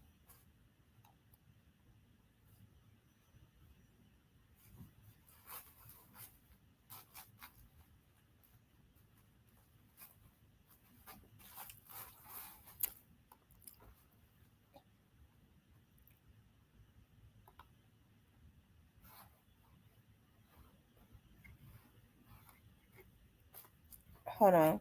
Of course, y'all know that's the interview I did with Gangsta Pat. At US Bank, we know what really goes into reaching your milestones. That's why we introduced Co-Browse, which connects you to because they offer money and stuff like that to go out and put these guys. Kind of like that's how they were. Well, they were really. At you. Hold on, y'all. Well, shit. How did it go back to the very beginning? Hold on, y'all. Just give me a few minutes. I didn't know I had so many darn videos.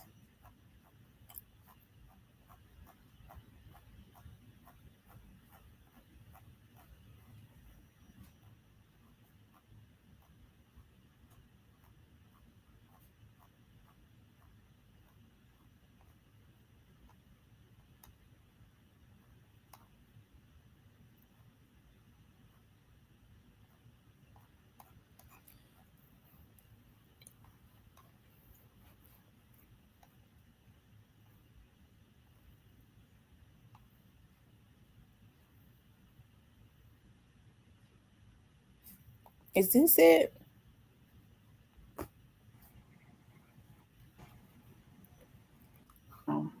I mean, it don't make it. That's not it.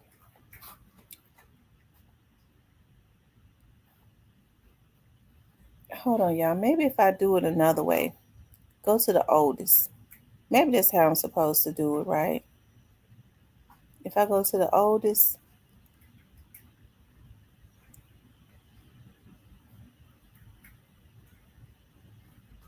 Oh, here it is right here.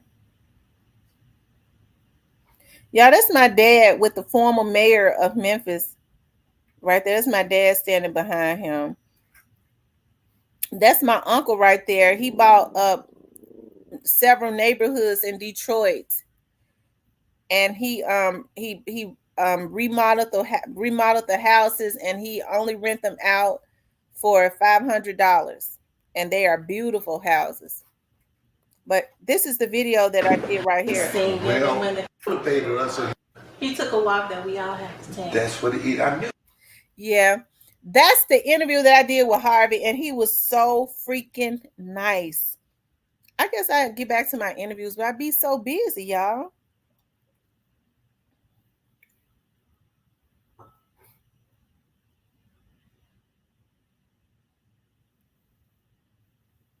I'm trying to get up with my guy. Can you help me out? I know he's probably Diane trying to get up with Diane trying to get up with Keyglock. Didn't I see Monica J in here?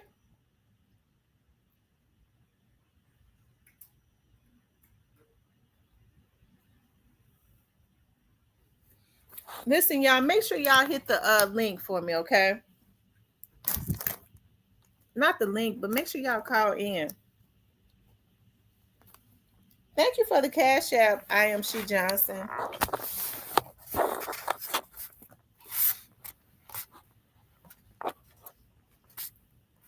What's up, Monica?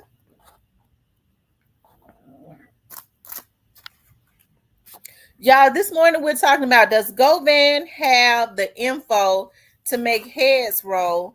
And will he make heads roll? We talked about Keyglock says his daughter is his inspiration. So he has a daughter. You know, people were saying before that he had a daughter. Maybe, you know, he had his reasons for not speaking about it at that point. Maybe, you know, it could have been a lot of things.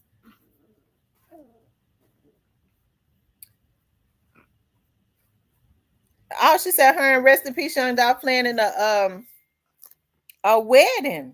Okay. Monica manifesting that. She said they doing it live on my show. What better place than to do it? Okay.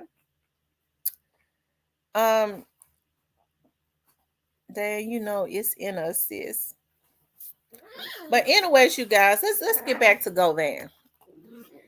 Y'all, do y'all think that Govan? What? So some people say that they think that Govan is out there working. Even if Govan, even if this is true, and we all have to admit that it's not normal for somebody that at this point that they have charged with being the mastermind to be out on a $9,000 bond. Hey, all of his stuff is sealed, so I can't speculate. All I can say is that it's weird.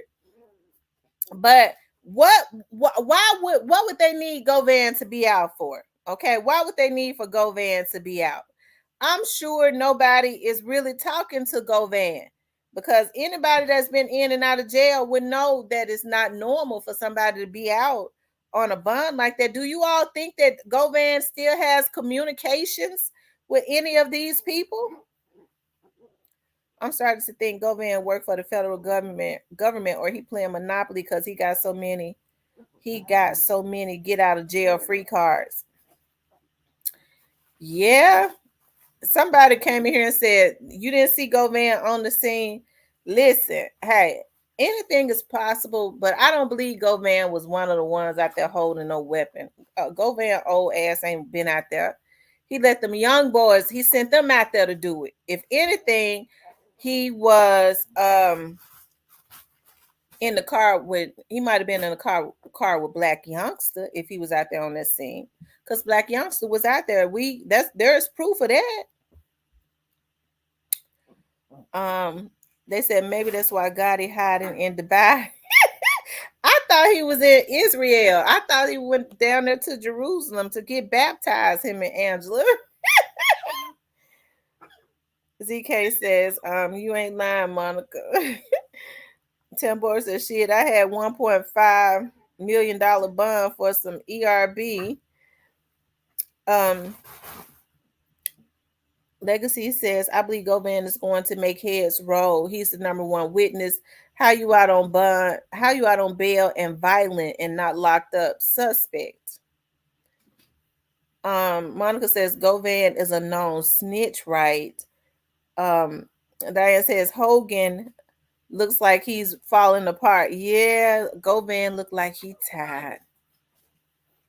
He looks like he's tired.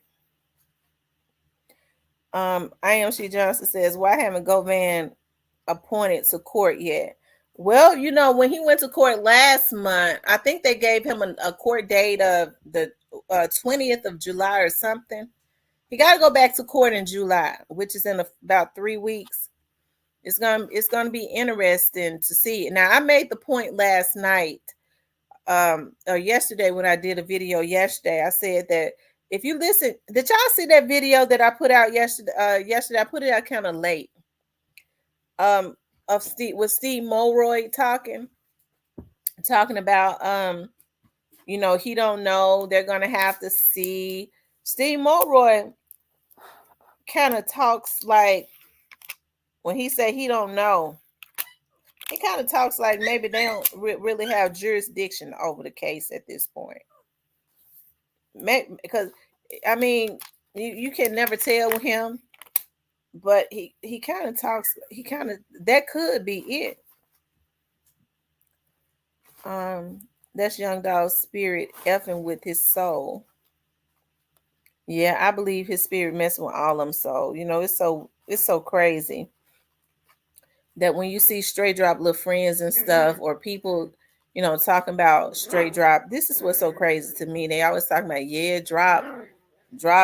He's still the same kind of crazy. He still got the same type of spirit. This dude has been accused of taking out another damn human being. And this man is looking at spending the rest of his life in jail.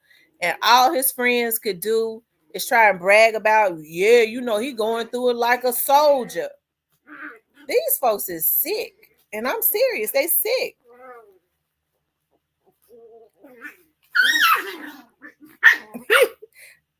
I believe Cornelius gonna turn into a preacher in jail. That's what I think. I think Cornelius gonna turn into a preacher.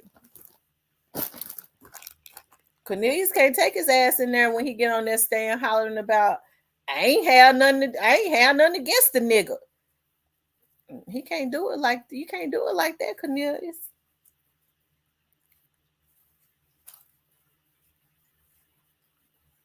They said even Moneybag be wearing dark shades.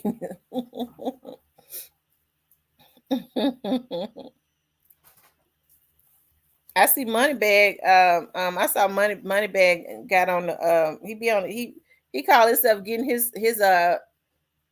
I guess he trying to get back in shape and detox his body. He needed to, because whatever he was on, it had his eyes. It had his eyes spaced out. Like they was. He was on something bad. It kind of don't look like that now. Maybe he detoxing himself. But I see he done got head and them all on the treadmill. I was looking at that the other day. I said, look at them, they all on the treadmill. They trying to have Big 40 to go get on the treadmill. Monica says, Moneybag Kardashian look amazing. ZK says, yes, God, Monica, he full of shit. I tell you. Y'all make sure y'all hit that like button for me. Make sure you all hit the like button.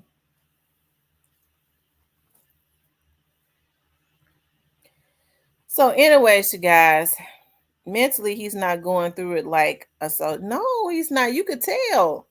You could look at how he looks and tell that he is not going through it like a soldier. You could look at him and tell.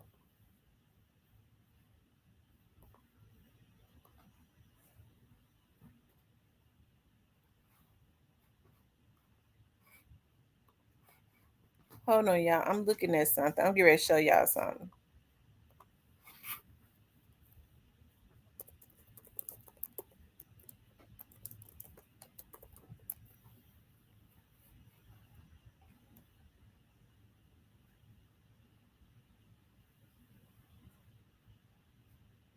Hold on, y'all.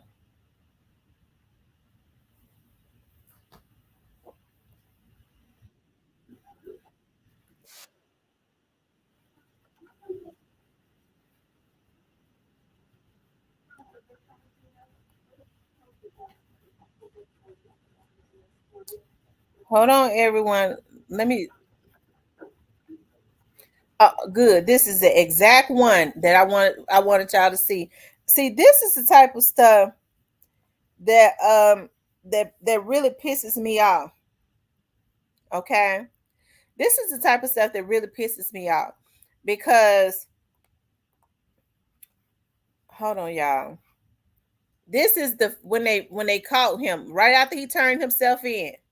When folks talking about, yeah, he a soldier, them old niggas talking about he taking it like a champ, you could tell then that he wasn't gonna take it like a champ. He was nervous right then. He was like a kid in headlights. Look at him.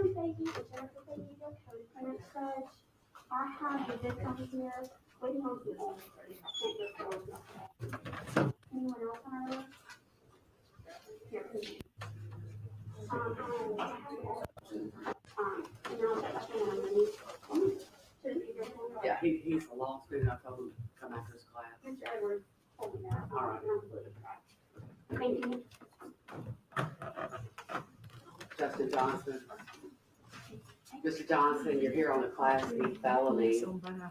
Violation of the Sex Offender Registry Act. Your bond on that case is $5,000. Yeah. You have a Tennessee handgun permit. Okay. That was for the that's for the that was for the sex offender registry, but that was in January of 2022. So that was like right after they had gotten him. He had gone to court, they called him for young dog. So that was like right after. Hold on, I wanted to show when he first walked in there the first time on the young dog situation.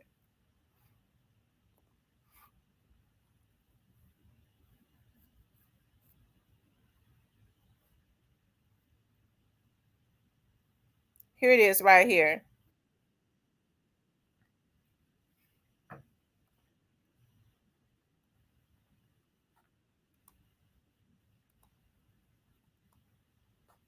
This might be the same thing.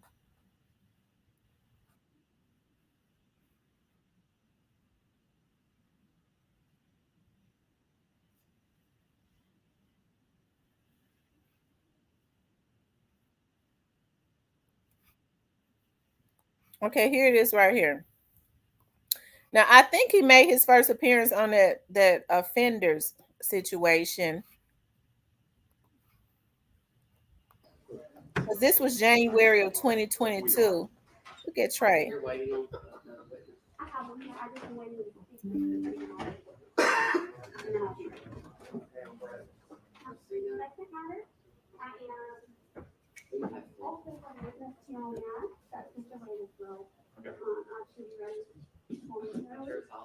Yes.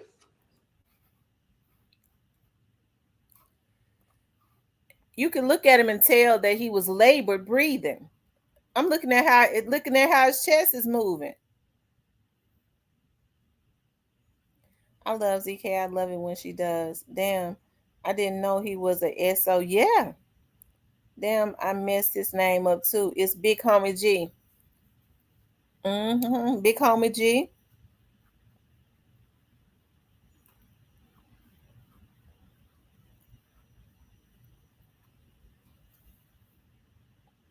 Sometimes I be making a mistake and calling him something else.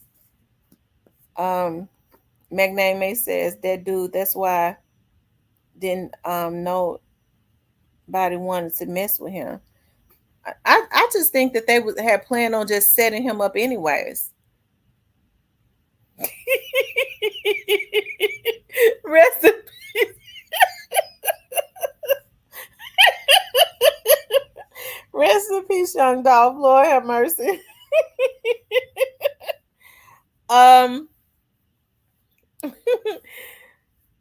Drop was still in fresh mind on there. I'm getting out. Now it's a different vibe. Yeah.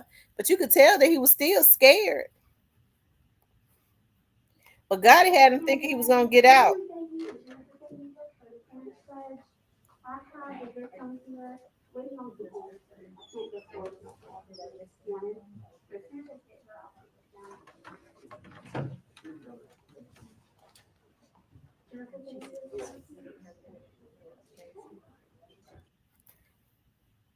I guess he had came down off of all them pills and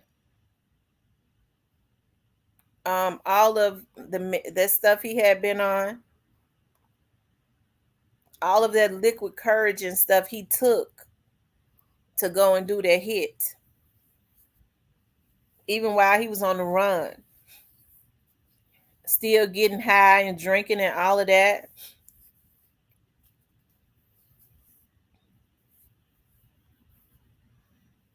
He said his name is, that's right, Alabama Hitter. His name is, I don't know why I be calling him Big 40. I don't know why I call him that. I don't know. For some reason, and he don't even look like E40. He just kind of, and E40 is skinny now.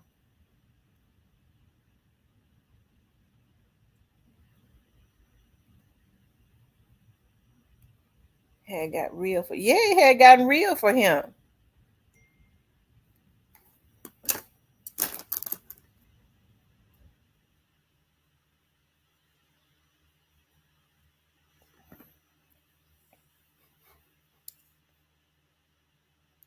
It had gotten really real for him.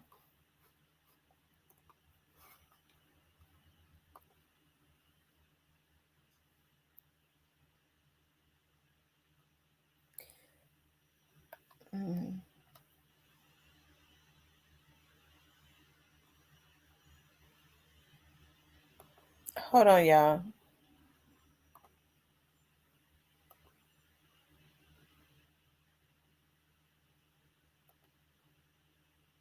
Here it is right here, you guys. I think this is it right here.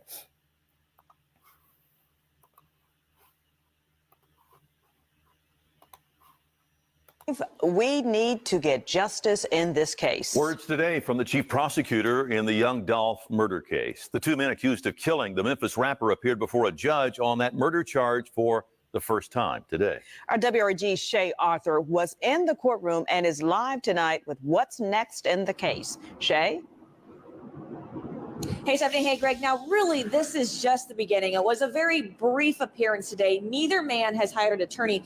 But as you just mentioned right there, today, we talked to the chief prosecutor about this case.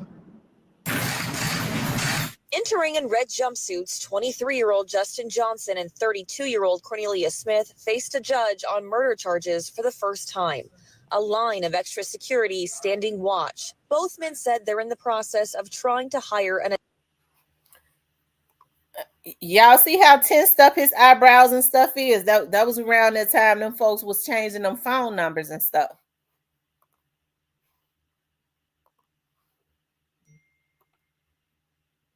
An attorney, as they're accused of killing Adolph Thornton Jr., also known as rapper Young Dolph. We talked to Paul Hagerman, chief prosecutor for the Shelby County District Attorney's Office, about the case. We wouldn't be here without strong evidence against them. We're confident, and y'all saw the video from November 17th when the two people shot and murdered Dolph. We got the two people in court today. But I think, Memphis wants some closure to this thing, and the family, and we do too.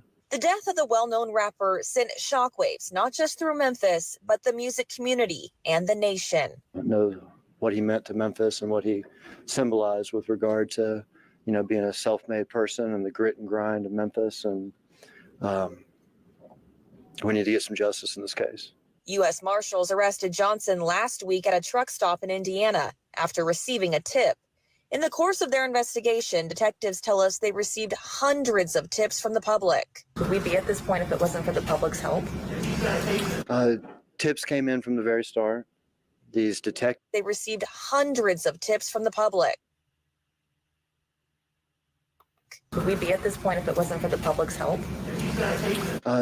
Tips came in from the very start. These detectives worked nonstop. They literally didn't sleep for at least a week or so once this thing happened. I think as far as what has led to the charges and the investigation and things like that, you just have to stay tuned. So again, you heard them right there. They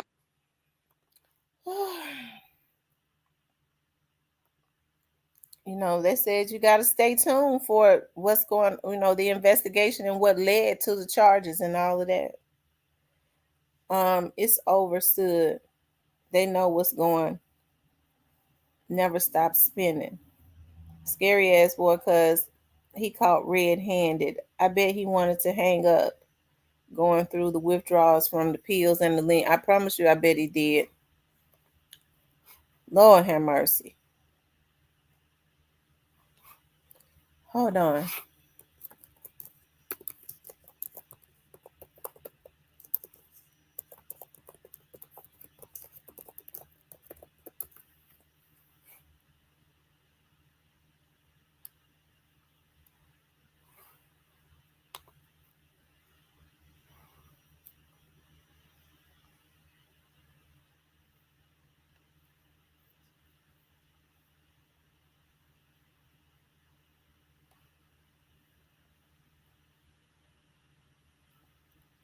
Hold on, y'all.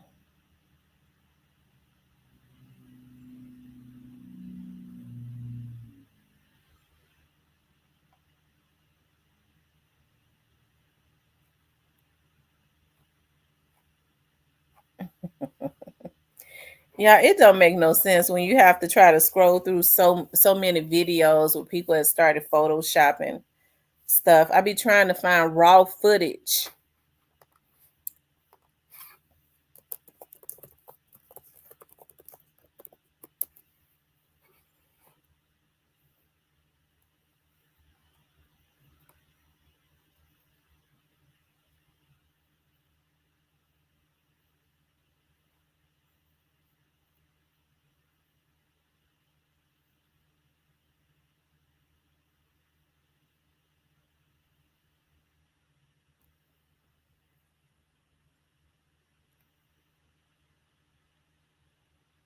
Hmm. This right here. This right here is raw footage of somebody that somebody had right here. Um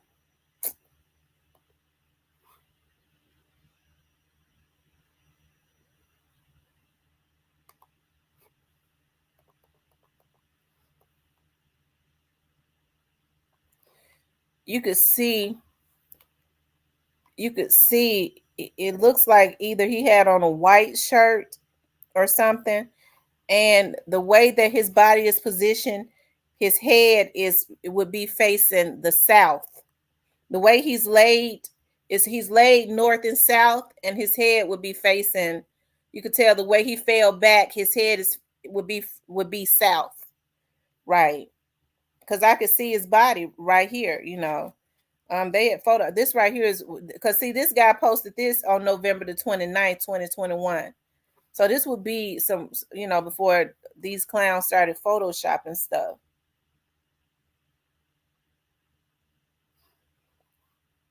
Oh, let me remove that. That bothers me a lot.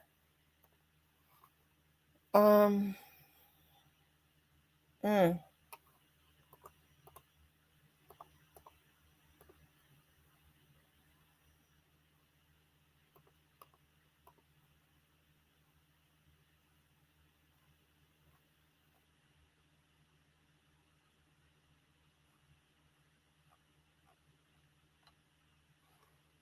Hold on, y'all.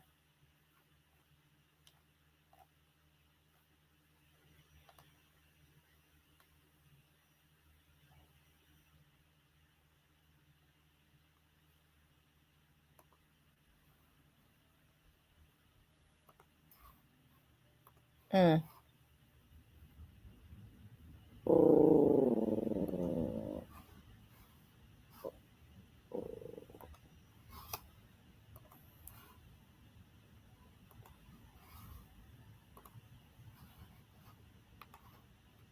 Away is November 17th.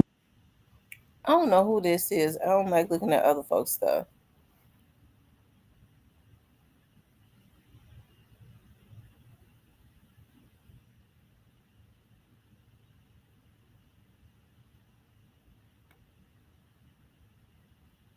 During the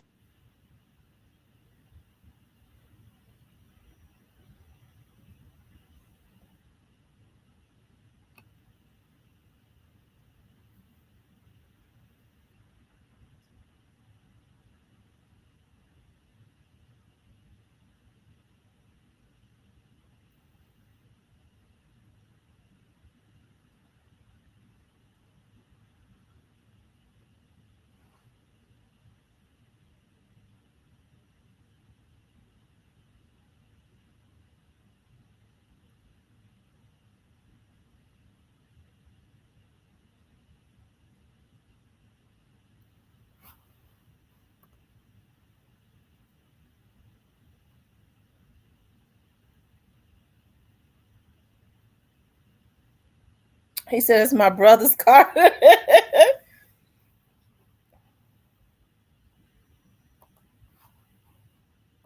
Yep.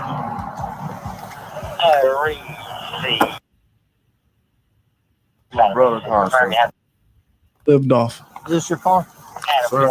Is this your car? It's my brother's car, sir. Brother's car?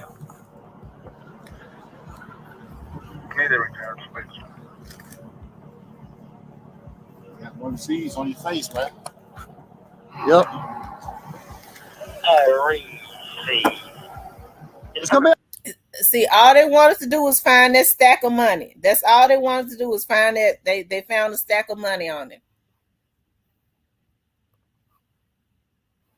Y'all see that when they pull that money out, that's all they wanted. My brother's car, sir. Brother's car?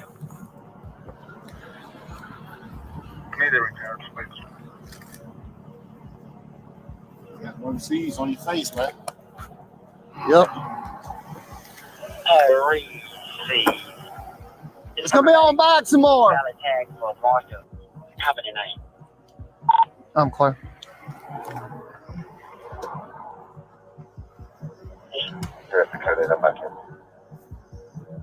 Call 8 Bank of Thursday. Bourbon Pentagon, go be Georgia Orleans when you're ready. 730 go 8.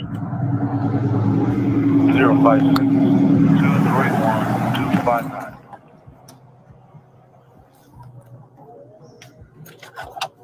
I copy 0562 31 259 on last St. Yale.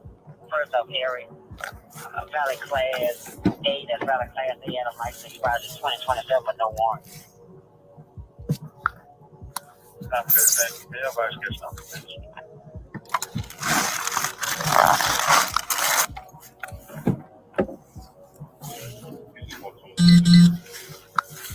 This is for them clear.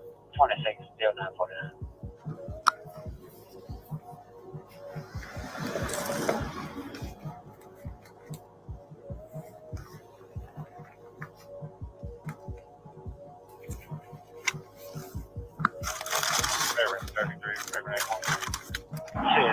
Favorite 81.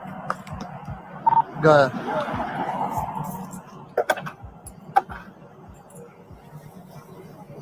Favorite 81. What were you throwing the dump out the window for? That little bit you were throwing the buds out for? Was you scared? I didn't even know you were putting me over. What did I even do? Your tag's expired. I didn't know I didn't tags expired. Go ahead. You what, sir? I couldn't hear. No, I'm saying I don't even know how his tags even expired. I mean, look right here, that's how it's expired, man. I see what you're saying, but I'm saying I don't even know why he ain't got the tag. No warrant thus far. I'm just reviewing Okay.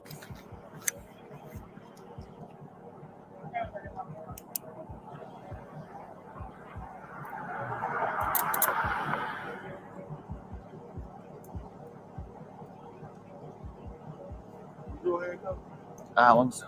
Come over here, Mr. Thornton. Two things, okay? The tag's expired, so whoever's vehicle it is, you need to call them and tell them they need to get a tag for it. You're going to be charged with driving a vehicle with an expired tag, also littering for the stuff that you threw out the window. Court date's going to be February the 13th, 10 o'clock a.m. here in the city of Fairburn. Can pay them before court if you choose to do so. It's either contact this number here or go to the website here. You got any questions? No, what is it? You what? So it's a court date I got to go to? No, sir. If you want to come to court, your court date's February the 13th, 10 o'clock a.m. here in the city of Fairburn. If you want to pay them before court, contact this number here or go to the website here. All right, this is your copy right here. Sign your name on the X here. Sign your name on the X right there for me. It's not a mission guilt. That's what I'm citing you for. Just to let you know, here in Fairburn, we decriminalize marijuana. The only thing you would have got was a ticket.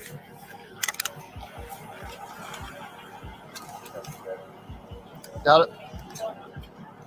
They had to give him his money back.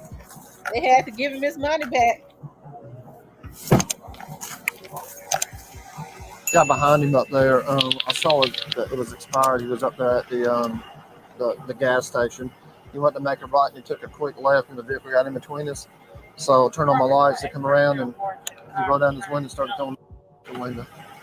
All the cars that came through ran over it. I lit him up from the Bedford School and took him all the way right here to stop.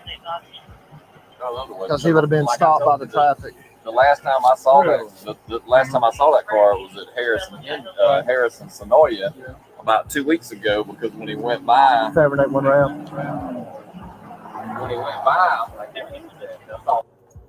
I copy 0562. I'm trying to see that he's throwing out the driver's side window when you're throwing out the passenger side. They still out there looking for the weed. Valid class A, valid class A, Adam license expired in 2027, but no warrant. Driver's side. Hey. I don't tell them what else, especially if it made it in the damn grass. 33062, that's 330. Huh? They tried to get him to admit he threw something out. they got cars scattered it all over the place. And then, especially if it hit in the damn grass, it's gonna be hard to find it. You say 4 on clear. 260949.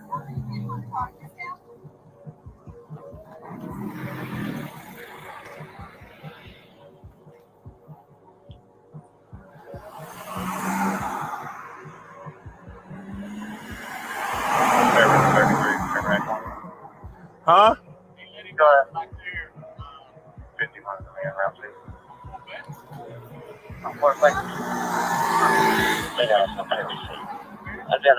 Radio family. They stayed out there a long time. 2027, but no warrant. One C's on your face, man. Yep. Anyway, so I figured I wanted to upload it on this page for. Rest in peace to Young Dolph, I tell you.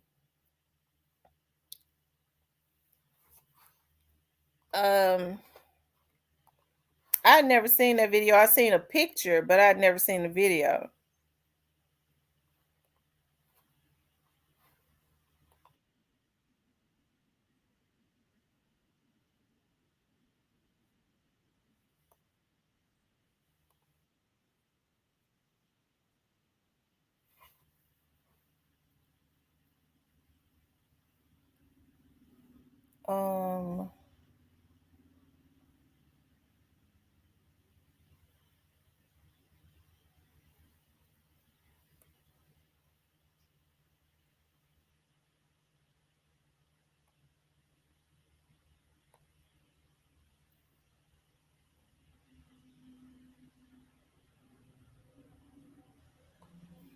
Hold on, y'all. I'm looking for something, but I don't see it.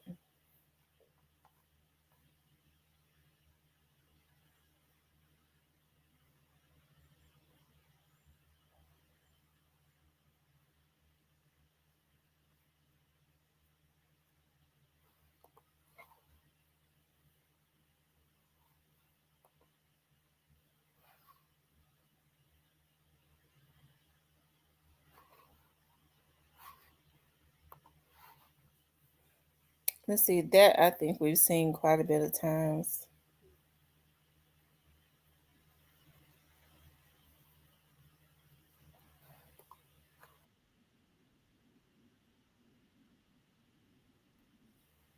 Now, this was November 19th, 2021, 2 days after he was assassinated.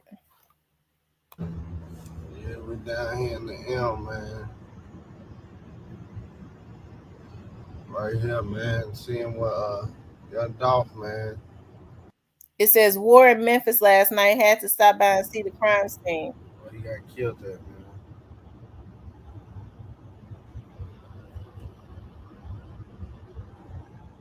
Let's see.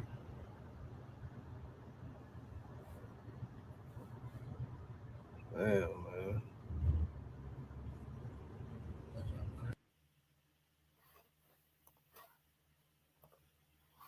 I don't know who he was.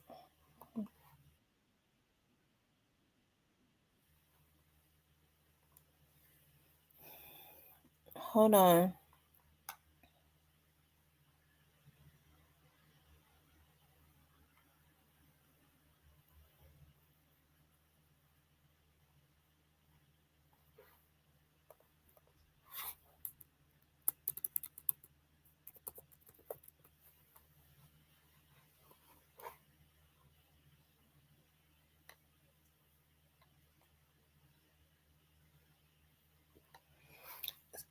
See, I always like to go back to the beginning, right? Because in the beginning, that's where all the nuggets are. See, November 21st, Thaddeus put out this picture of this young man. He says, this young man was taken out this evening on Bradley Street, 2 doors down from where the Benz that the shooter of Dolph had hidden. His name is Desmond Rogers, 29 years old. It's alleged, rumor, that it was Rogers that informed the police to the whereabouts of the car. How many more have to die over rapper beef? Okay.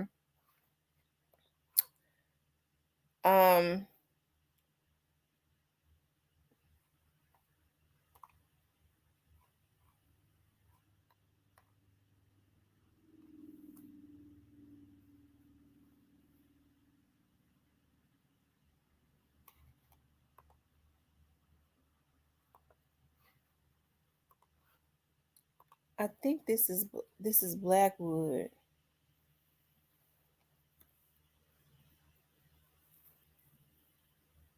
You know, because in the beginning you had people saying that Desmond Rogers was,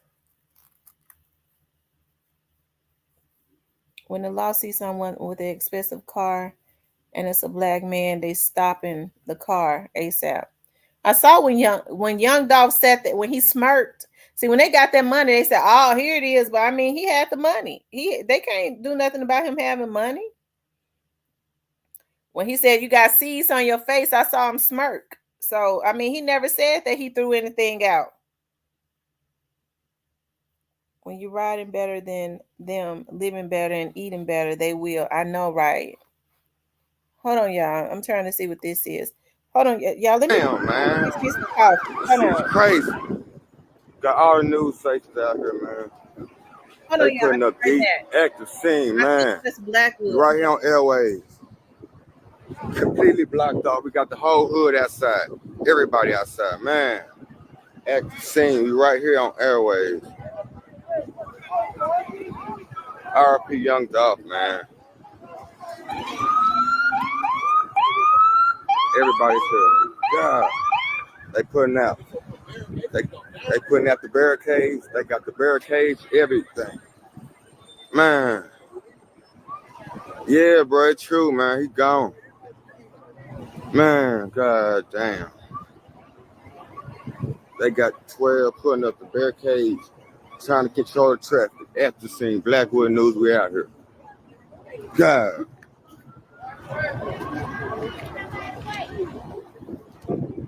They putting up the barricades, everything. Damn, man.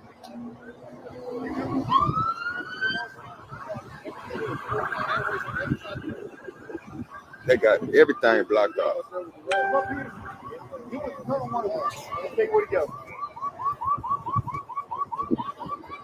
Man. Right here on Airways.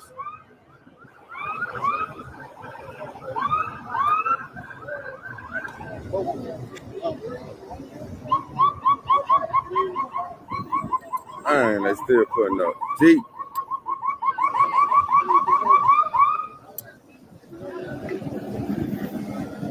They're trying to block off our airways right here. Look at these folks. They're trying to block off everybody. Whole hood is out. The whole hood is out. They're trying to control these people, man. We deep. Yeah, they deep out here, man. So sad, yeah, man. They said somebody else may got shot too. Maybe somebody else. Man. In his own hood. That's what they say, man. You got to get at the hood. That's where you die at, in your hood. Damn, man. Let me say this. It's funny that he said that they say someone else had got shot. Because let me just say this. I don't know if I put this in my members, but I don't think I did. I don't think I may have. I don't know. Maybe. But somebody had told me that Cornelius supposedly was saying at first that he didn't shoot young Dolph. He hit his brother. because I was saying, like, because as I've said before, I mean, it's a lot of things I don't know. We was looking at them when they handcuffed Young Dolph's brother, so I didn't think Young Dolph's brother had been hit up or anything, or shot or anything like that. But because I told the person, why would he tell you that when I don't think Young Dolph's brother was hit. But anyways, let's keep going. This is crazy. Active scene. Active scene. Is rest in peace Young Dolph in here? Did Marcus get hit anywhere? It don't matter, because either way it goes, you know, Cornelius was holding the Draco.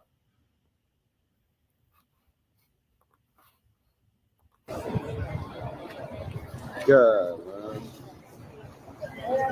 That's where most rappers die, in their own hood. That shit's facts. R.I.P. Young Dolph, man. God. Is rest in peace Young Dolph in Let's here? head down here to the scene. Let's see. And they got everything blocked off, y'all. You right here on Airways.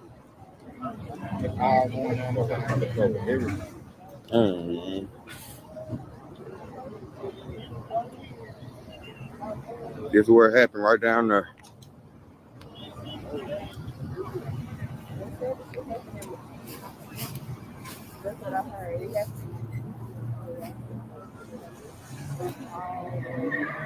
And you gotta move out the hood, man.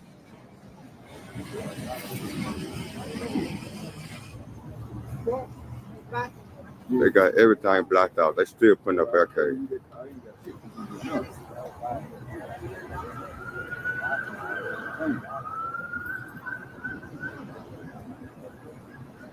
Man, y'all.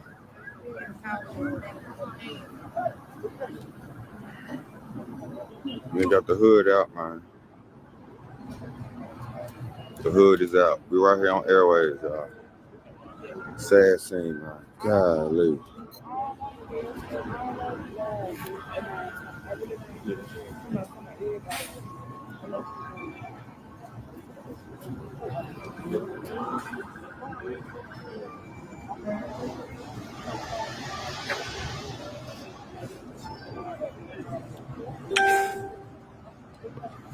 They blocking off Airways in the middle of the street. They putting up barricades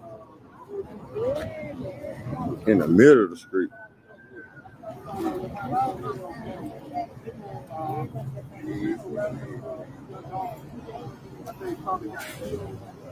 The hood's coming out, man. The hood's out. Crime scene. God. Yeah, look how bad they blocking the street off and the hood out. I never seen that many folks out here like this. Look at this. The whole hood's out, y'all. Crime scene, man.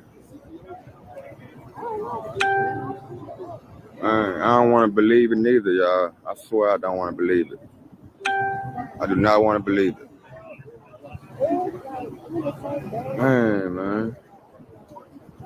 I slick want to go on the other side, y'all. That's gonna be a little mob. I want to head down there, but I'm trying to see how I'm gonna get around. Man, we right here on Airways, in the middle of Airways.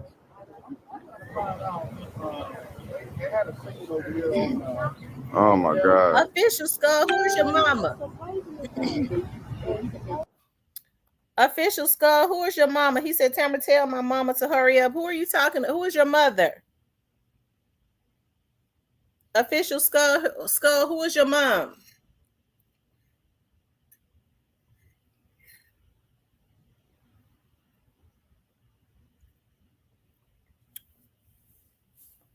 Tell me who your mother is.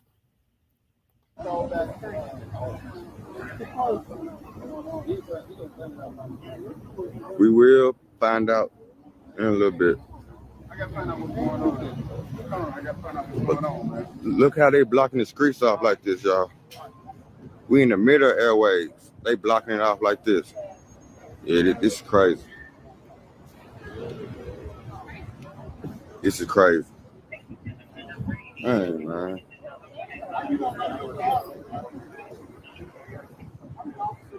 For sure.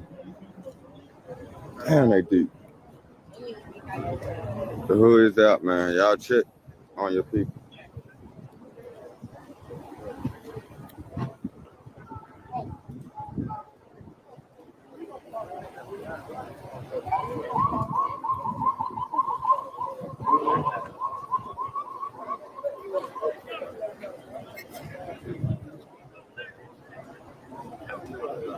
Yes, so much. They said it was his friend. They said it was him. But the way this blocked off, look at this, y'all. We in the middle of airways. They got barricades, everything up. They don't do this for no regular shooting victim. Y'all know that. Y'all know that. Man.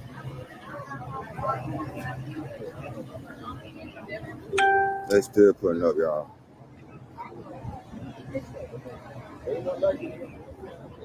We're getting word that it's most likely Young Dog.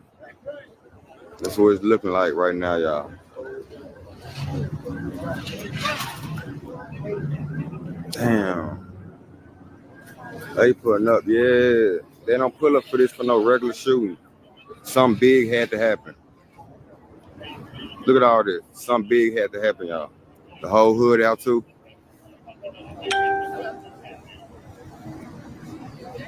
Oh my God. What's up, man? You know I'm out here and we live. What's up? You already know it. That shit crazy. Damn. They said they sprayed the building up about 50 times, y'all. Shit. God, man. Active scene right here on Airways. There's so many folks. They deep. They putting up. And if I showed you what we would, you know exactly what we would. Y'all. Girl, yes. Yes. God. We got Jeremy Perry on the scene.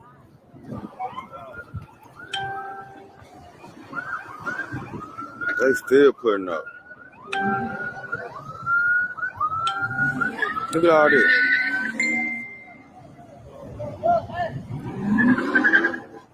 Look. All this don't happen for no regular shooting, y'all. I've been on too many scenes. This many people. They brought out the barricades. They trying to make folks move. They don't do this for no regular shooting. This had to be somebody, man. God. Look at this. The hood is out. Yeah. I'm hearing it's down there been confirmed. It's Dolph, y'all.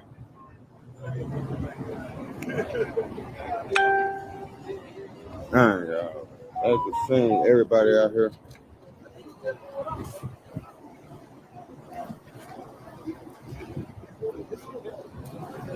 So much coming out. So much. Man, we just trying to figure everything out right now. But I'm just saying, they don't do this for no regular shooting like this. The hood is out. They bringing out barricades. They trying to stop people. Man, yeah. It's crazy, man. Hey, Wanda. Majority of rappers die in their own hood. That's facts. That's facts. You gotta leave out the hood. You gotta leave out your own hood.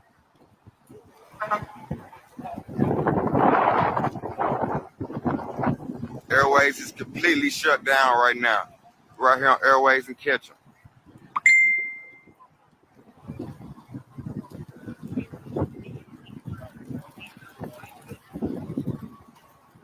About a good 1,000 people out here. The hood is out, man. And Reliable Black Windows.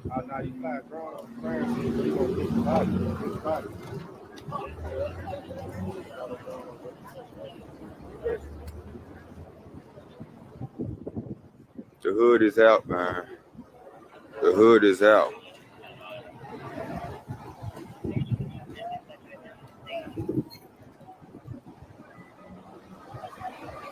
Oh,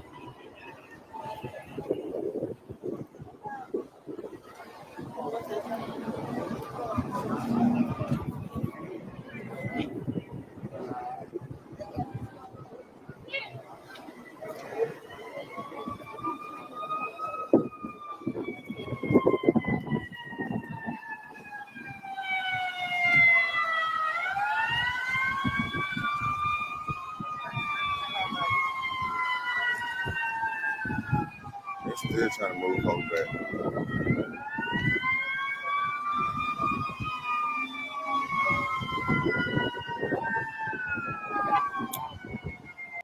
I tell y'all, it's really sad. I was hoping that normally Blackwood News.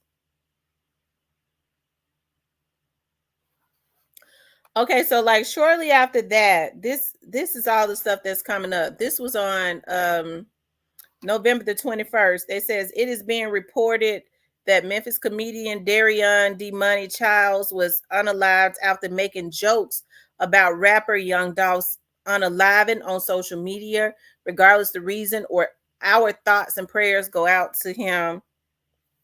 I don't know. You know, some people have said that didn't have anything to do with Young Dolph. But rest in peace to the young man. He looks like he was very young. He kind of favored Young Dolph. It says, he says, if the news don't post me as a Memphis legend when I die, then they hate it. He said, y'all ain't even cried like this when Martin Luther King died, man. STFU talking to me.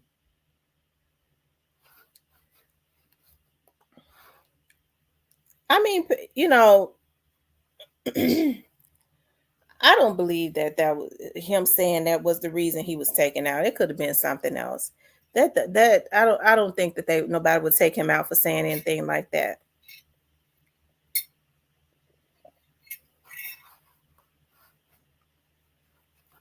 I can understand when people say, well, you know, that's not the time to be joking, but it probably was something else, like some more people were saying.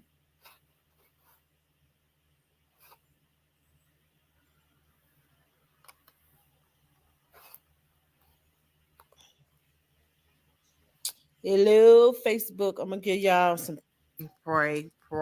I'm here to tell y'all, prayer ain't going to be enough. Glory. I'm going to wait on a few more people. This was the day after Young Dolph was taken out. Just because somebody got killed, people get killed every day.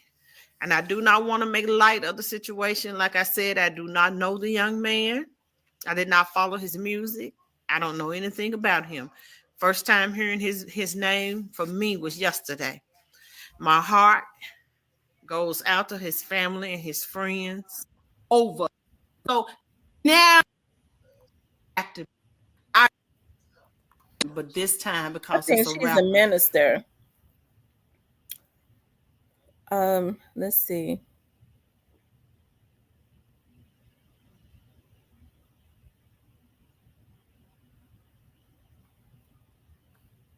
In my Gucci tube socks for the summertime, got a new drop. Trapper / rapper / bad bitch snatcher. Baby mama mad, she said you live like a bachelor. So what? Sold 100 pounds and gave 10% to the pastor. Keep going up the ladder. They mad, make them matter. Told my son when I'm gone, you gon' be a rich little bastard. Corners on me hitting, leave a bitch dizzy. I like that. Father, a brother, a husband, or somebody away from that truly love them, man. So I hope and pray that you can have your heart to turn yourself in, man, because they're going to find you, man. You reap what you sow, man. And hope God can forgive you.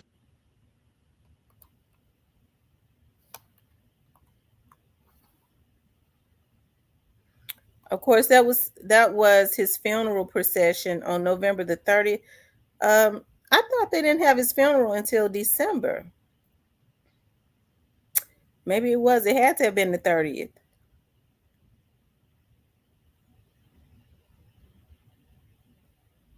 You for this, man, because you took a fall.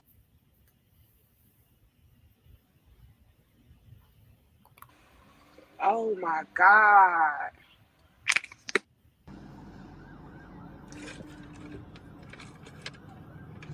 Damn, they just killed Dolph, y'all. Y'all see his arm hanging out the window?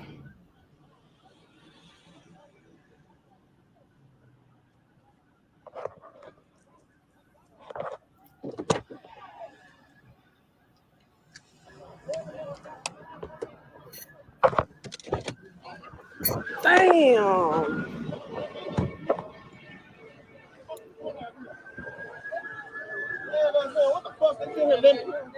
Yeah, that boy caught right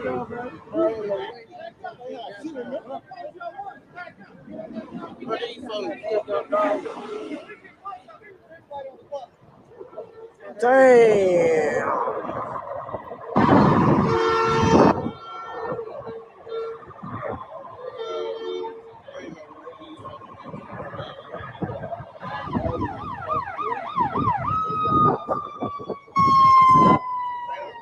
Damn.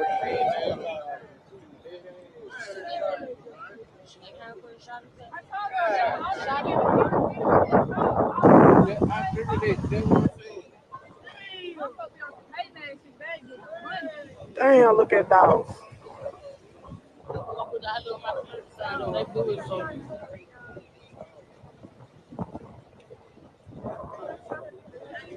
Right here on Airways and Ketchum.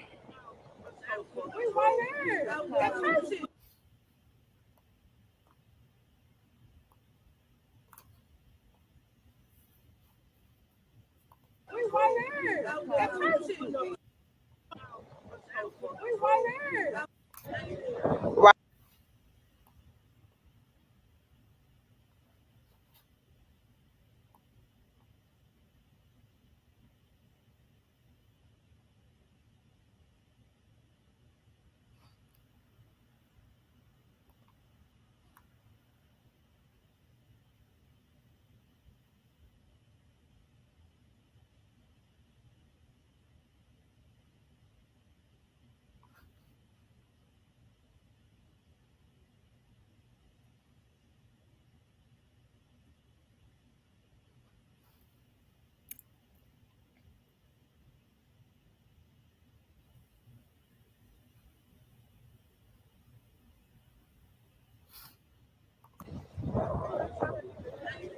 Right here on Airways and I was just Ketchum. trying to see if that was a camera that was turned that way. Look, he gonna try to block the view. Garbage ass.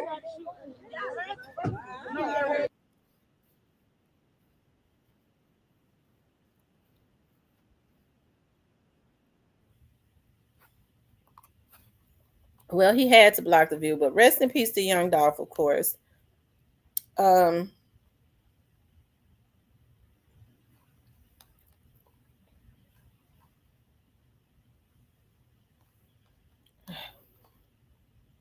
Rest in peace to Young Dolph.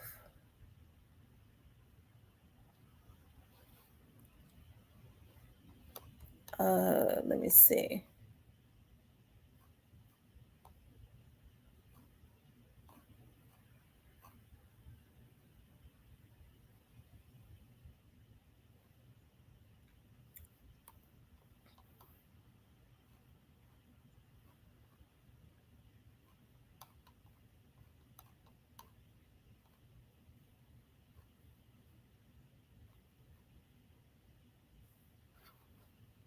Hold on, you all.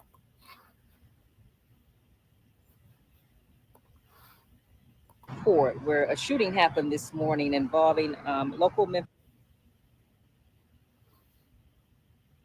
that it may have actually been inside the store. If you can see, there's shattered glass there. I don't know if you can tell the bullet holes actually that are where the glass was shattered by gunfire that killed Young Dolph. I'm going to try to switch the camera around so you might be able to get a closer look at that. So this is where we are, Makita's Homemade Butter Cookies, and Young Dolph had come here and something happened, something went down, and he was shot and killed. As you can see, police are still on the scene, checking everything out, but I'll try to zoom in. I don't know if it'll allow me so that you can see. That's the bullet holes. That's the glass that was shattered. Scene, checking everything out, but I'll try to zoom in. I don't know if it'll allow me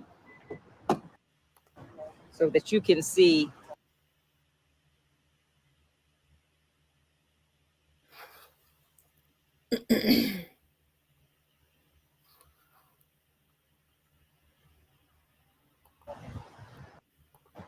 That's the bullet holes.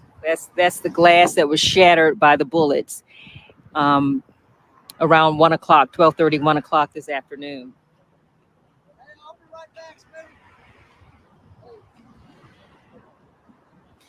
Police still on the scene at Makita's Homemade Butter Cookies. We understand that this was one of the places young Dolph liked to come to when he came to Memphis. He is from Memphis, and he was from Memphis, and he often came back here to his community. When he did, it became deadly today.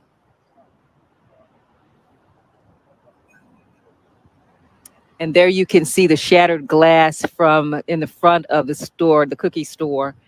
And we're told he was shot inside.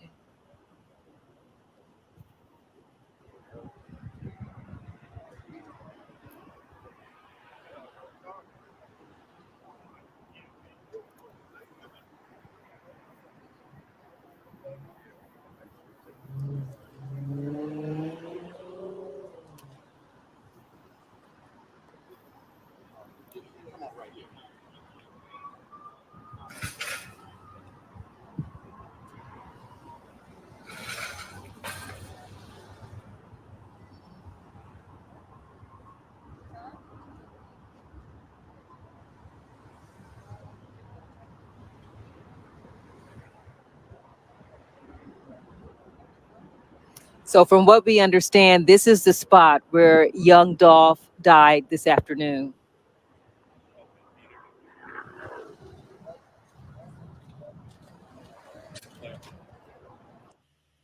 So again, this is a very busy area. This is Airways. It was closed down earlier today, but details about this happened. But hopefully we can get some more information. They were waiting for a positive ID, but pretty much they have identified it here to see his people and to be in his community. And unfortunately today, that visit back proved to be a deadly one. We have been out here since about 12:30 or 1 o'clock reporting from the scene. This is the closest they've allowed us to be because the street is now open again. Earlier when we came out, you were a little ways down and crowds of people everywhere. And you can still see a few people around, but not as many as were out here earlier because a lot of people could not believe what had happened. They had heard it. It was all on social media, but people did not believe that it happened, and they wanted to come and to see where it happened. And again, right here at the store. So it's still very much a developing story. We're waiting for more information from police about who did this and why, and any information that we can get on suspects. Of course, when we get that information, we'll be sure and pass it on to you. But all of this again happened at about 12:30, 1 o'clock this afternoon. This is Airways, not far from the airport, not far from the interstate. Young Dolph pulled into this parking lot. They towed away his car just a few hours ago, and he apparently was inside, and the shooting happened. So someone came and he was shot inside Makita's Cookies. So this is the scene. Oh, wow. They said could be one of the watch party persons sent out to confirm and record. We see now they always have somebody on the scene to stay back and record. We see that now, right?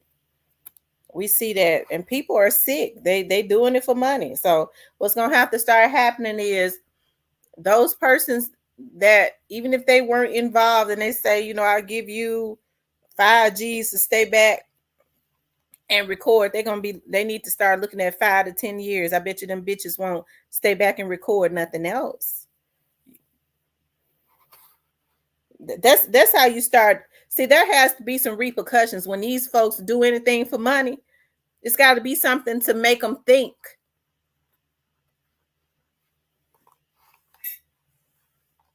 Oh.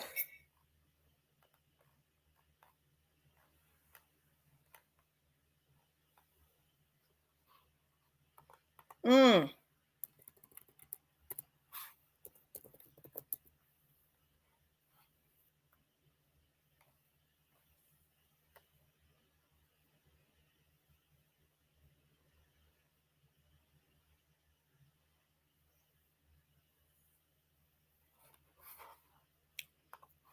Yeah, this was February 2022. This was February 2022. Jeremy Pierre says, new this morning, Young Dolph murder investigation update. Devin Burns, the man Memphis police named as a person of interest in the Young Dolph's unaliving investigation, booked into 201 Poplar. As I told you already, as I told you yesterday, he was wanted and on unrelated charges of aggravated assault and theft. Detectives have not named Burns as a suspect.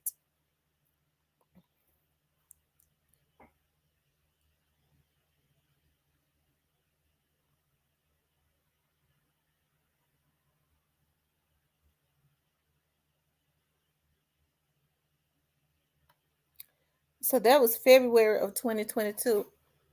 I don't think that Devin Burns has been in. Has he been in there since 2022? I thought he went in there in 2023. Well, that's easy to see. Hold on.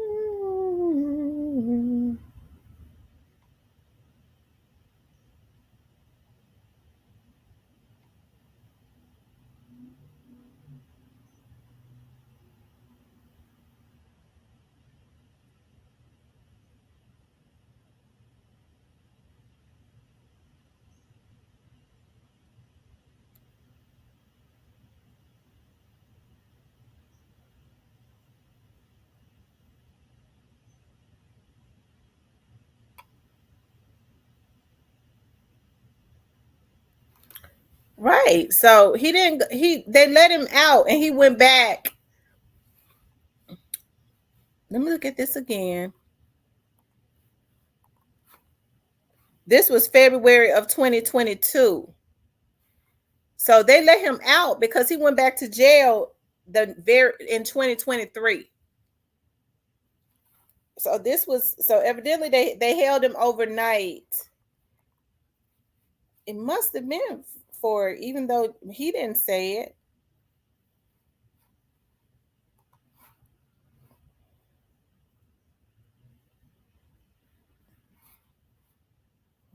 Mm-hmm.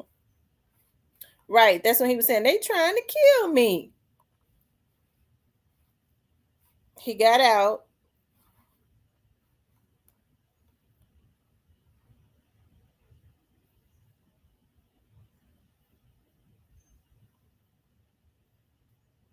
So he was named as a person of interest in February. Him and Teasy was named as persons of interest in February of 2022. And Devin Burns they held him for overnight in February 22nd of 2022. And they was named as persons of interest February 20th, 2022.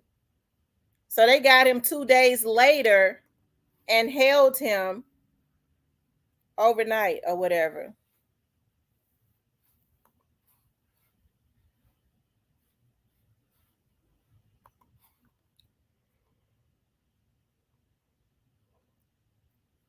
Teaser was a nice looking young man.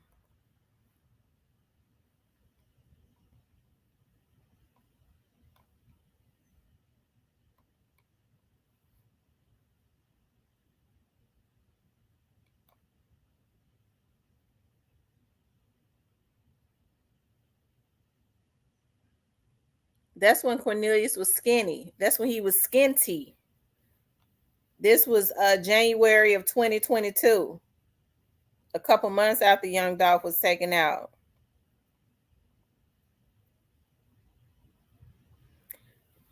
February 17th of 2022, Jeremy Pierre says, what happened to this guy? He never got extradited back to Memphis. Interesting developments this morning in the Young Dolph's case.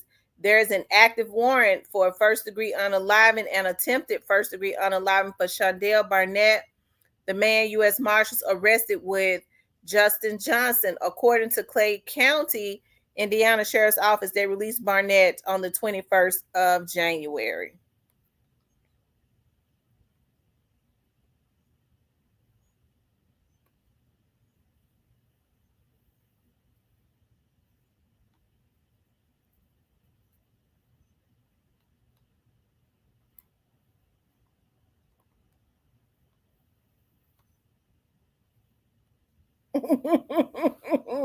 Y'all, Cornelius was on this stuff bad. Look at how his eyes stretched out of shape. Woo, child, his eyes is stretched out of shape. I told y'all, sometimes that's a strategy. Why Cornelius? It ain't nothing. Well, he could be getting food ordered in. The reason why he got so fat. But right here, he definitely fits the description of the person that was out there holding that Draco. Right here. Look at how little he was. He wasn't but $1.25.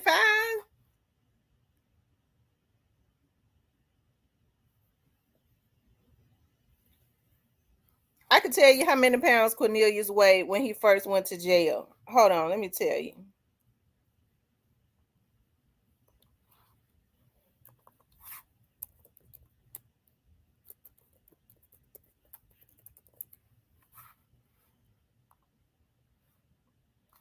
When Cornelius was first booked into jail, he weighed 130 pounds. I was almost right.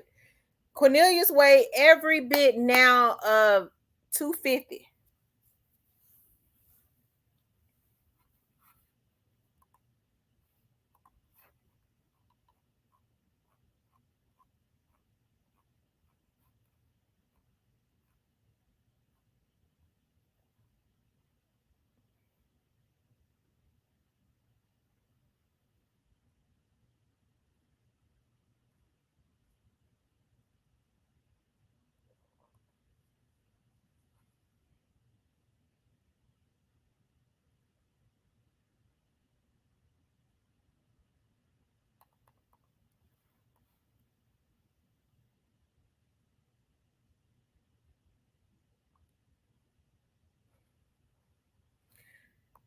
Shondell was the one that turned him in. Look how he's standing back. They taking straight drop on. Looking like drop. I had to do it, man. He making sure they get him in the car before he say anything.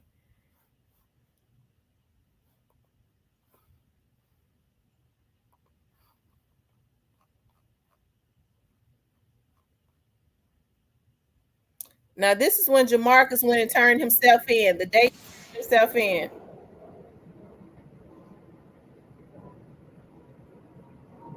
Now, this was shortly after Orange Mound Quitz was. That's on Washington, downtown. That's the back of the jail.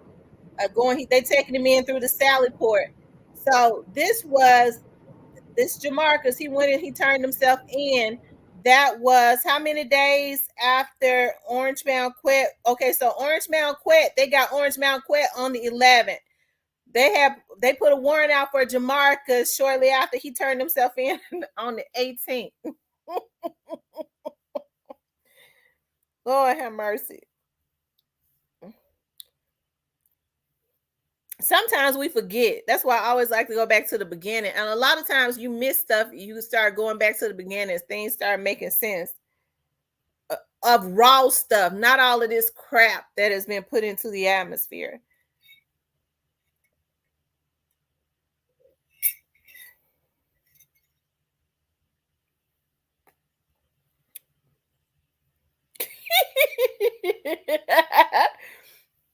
She said he did it backwards. Let's see. Many fans are making the connection between Young Dolph and alleged are from the scene. WREG's Bria Jones has the latest details. Since Wednesday evening, Memphis has been on the hunt for 23-year-old Justin Johnson, now on the Tennessee Bureau of Investigation's most wanted list. According to police, Johnson allegedly pulled the trigger, killing rap star Young Dolph, whose real name was Adolph Thornton Jr., at a cookie shop in South Memphis. So y'all, they said that he was they were shooting down, but we see right here that there are bullets, there are shots where they were shooting up, right? We don't know exactly where young Dolph was standing. We just know he was standing somewhere in the front of that shop. The way that his body was positioned now.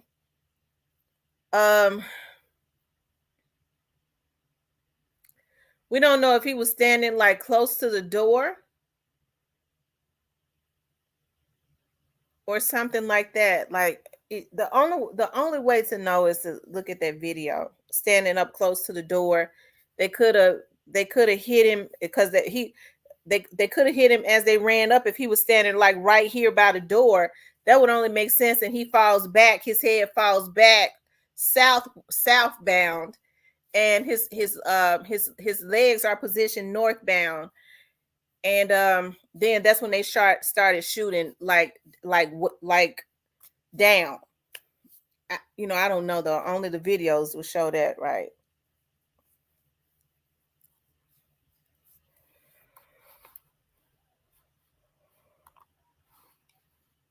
On November 17th. Tonight, clues are pointing the young bullets Dolphins are up pretty in high. South Memphis.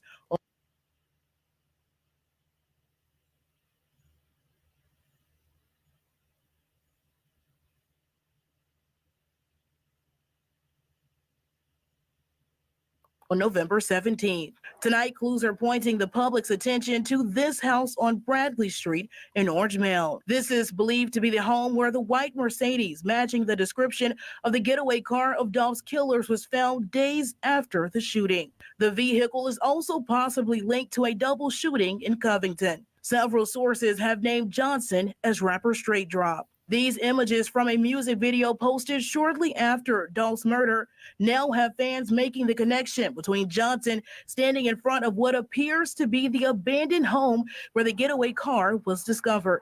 The lyrics boasting, "Come around me playing games and you'll get shot." It's also just feet away from where police say a person was killed the same day the video was uploaded to YouTube. A murder they have not confirmed or denied is connected to the Dolph case. So Straight Drop uploaded that video to YouTube the same day that Desmond Rogers was taken out. That's what the news anchor just said.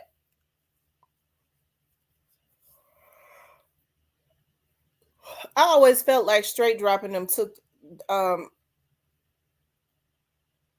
see, they were all still out.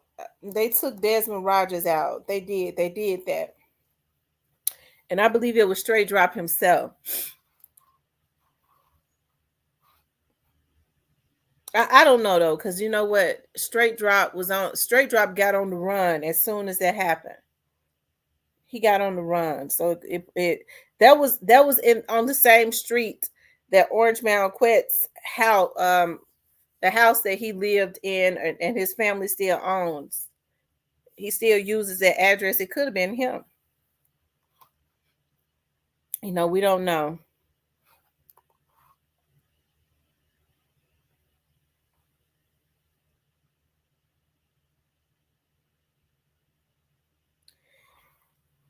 Look at Straight Drop mouth and stuff. When they captured him that day out there, his lips were swole up. He looked like he had been in a fight. But maybe he just had not been getting no sleep. I think she might be behind the scenes now or forced out.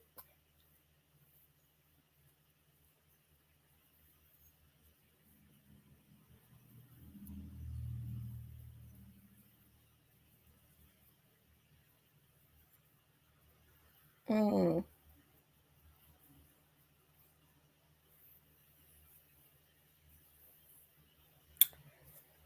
well.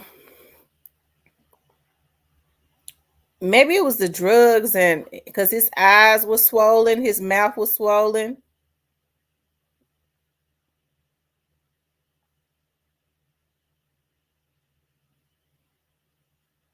Now here's another one. Now Thaddeus Matthews put out this. I'm going to read this. He says, "Why didn't MPD tell us that another man was arrested in the carjacking of Valerie Wilkerson, the driver of the white Mercedes-Benz used in the unaliving of young Dolph. Terrion Owens was arrested November 12th, 21 for the carjacking, along with a slew of other charges that I have posted. Owens was even picked out of a 6-man photo by Wilkerson as one of the men who carjacked her. He was placed in jail and given a $275,000 bond. Owens was in jail at the time of the unaliving of young Dolph, so he could not have played a part in the unaliving. But what puzzles me is why on December 2nd, 21, the charges were dropped, even though Owens was picked out as the carjacker. I'm trying to make sense out of this. By the way, mainstream media don't report this as breaking news. You didn't even have a clue.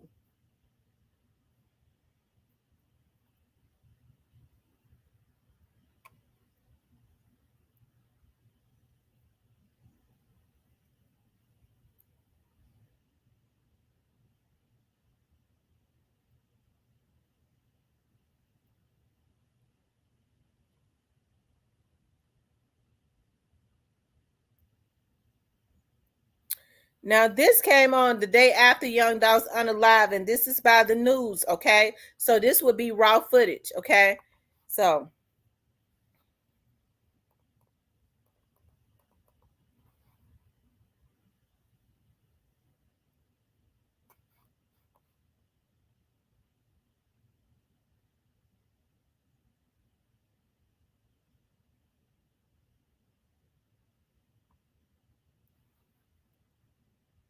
let me look at something.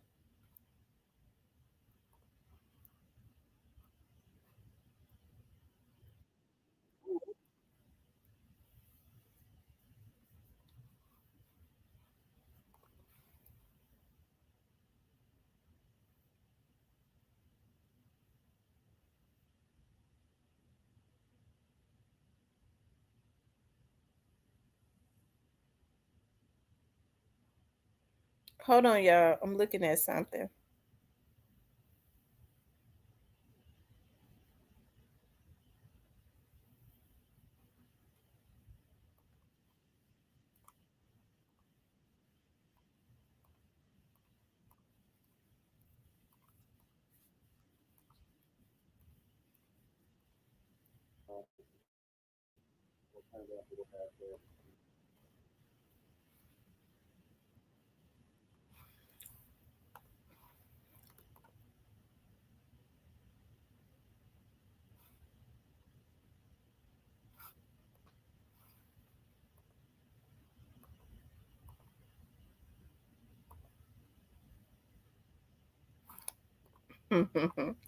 So, you know, people tried to make the point in the beginning that it had these were two different people, because one of the shooters, supposedly they was like they didn't have this white shirt coming away from up under the jacket.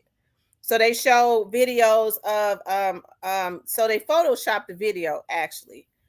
But if you look at the raw footage that was put out on November 18th, 2021, the young man, which is I believe to be Cornelius, had a white shirt coming away from up under the jacket. Looks like you see that white shirt as he's walking away, running away. And right here, the same thing. Right here, the same thing. So that's raw footage. On some of the footages you see where people have photoshopped them, they was like, this is how we, when they was wanting to push that narrative that it was more than two people out there. I'm talking about at this point. They were saying you don't see the white shirt coming away from up under the jacket, but we see on all of these videos that this is from News Channel 24 that was put out the day before. All of the photos are the same, right?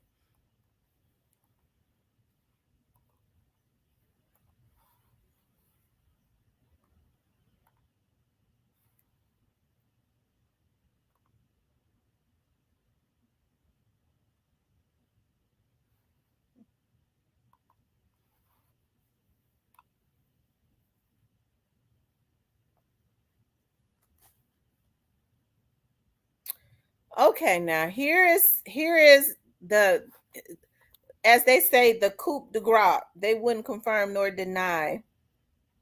I still want to know about the person that was dropped off at the med, hit up, and the person they picked up. They have spoken about. Okay, this is the insurance agent right here. Okay, this is he.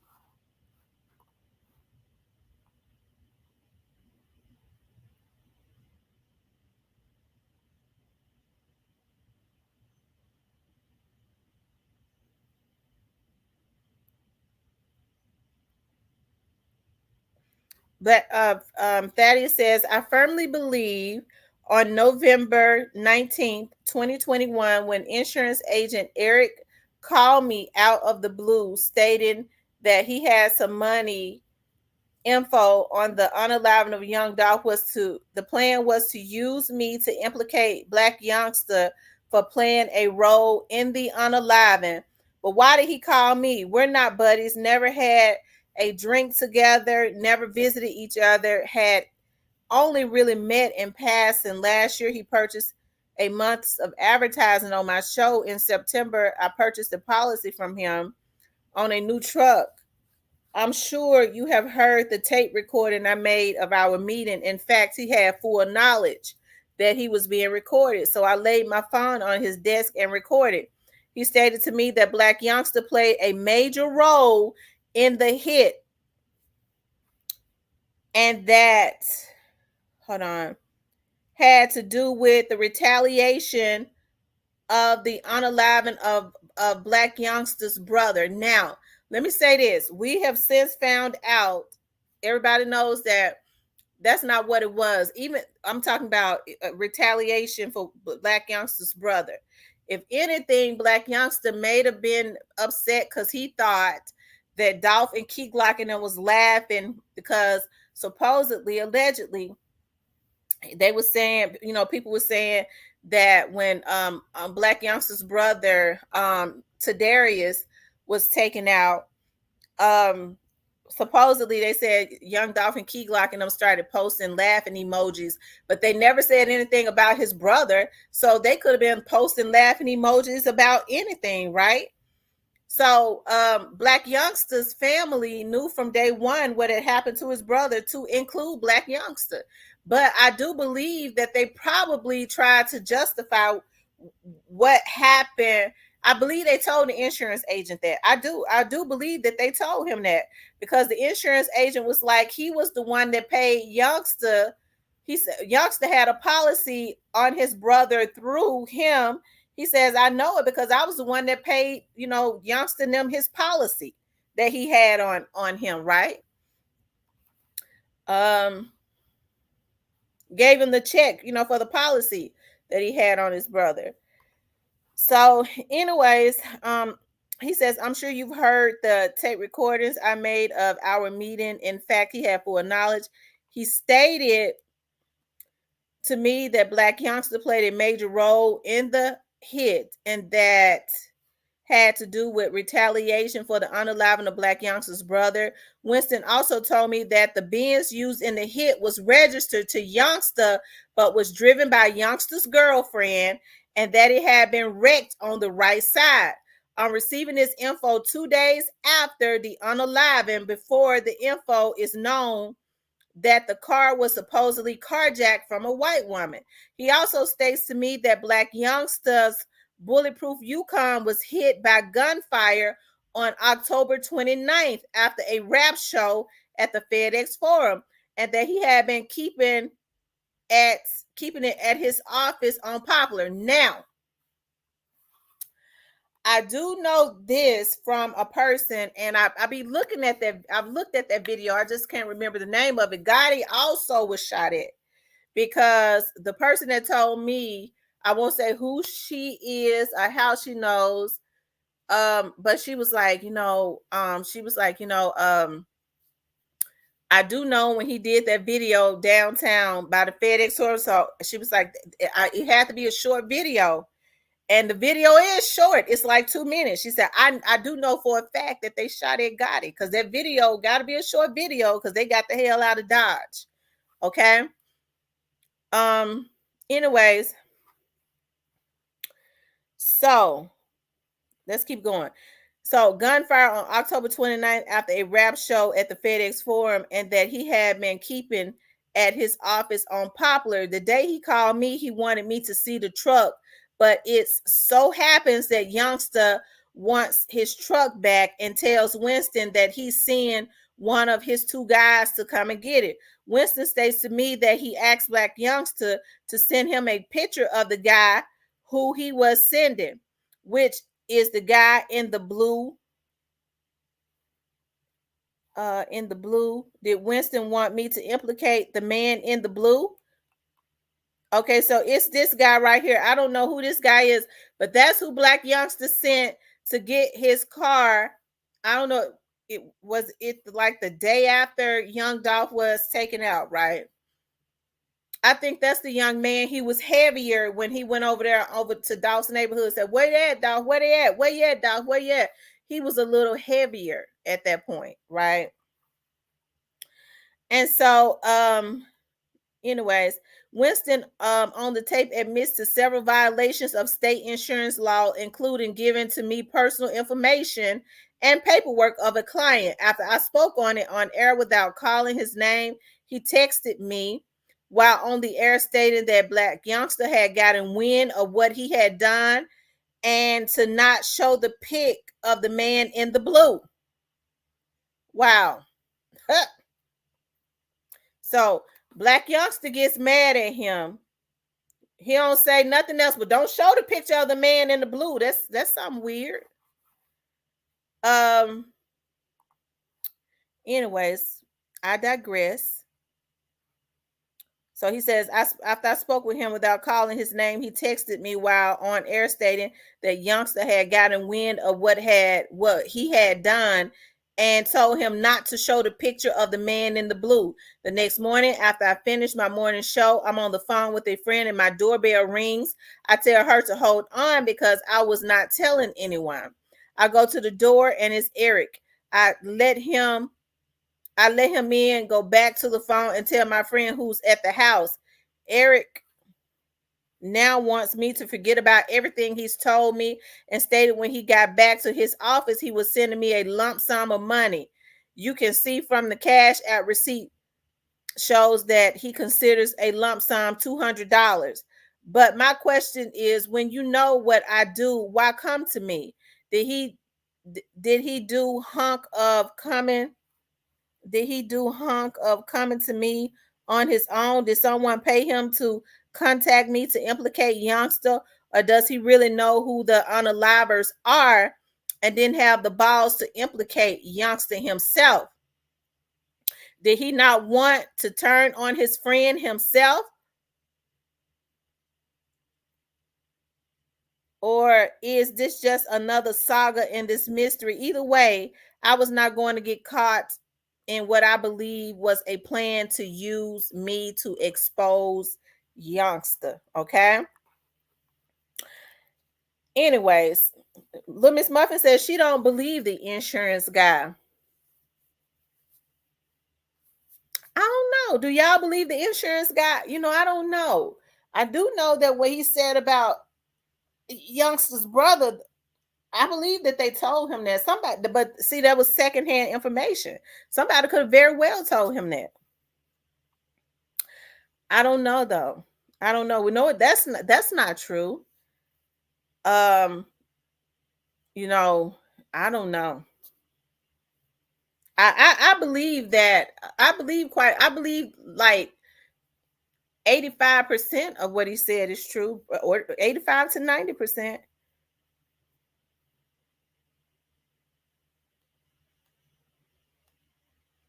I don't know though. I don't know.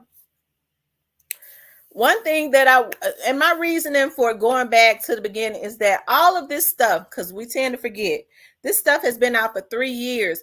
This stuff is what investigators have had for 3 years. These are leads that they've had. Can you imagine you know, in their leads as it relates to this, how much information, you know, how much information that they've gotten based on just these leads that they got. This stuff happened this stuff has been out for 3 years. You know, and then, you know, the little guy that used to hang around Black Youngster, and that was involved in when they tried to assassinate Young Dolph in Charlotte, he loses his life about a month or so ago. What was his name? And is it Antica? It's not Antica. It's Darius. I believe it was Darius or something like that. He was popped up in South Memphis.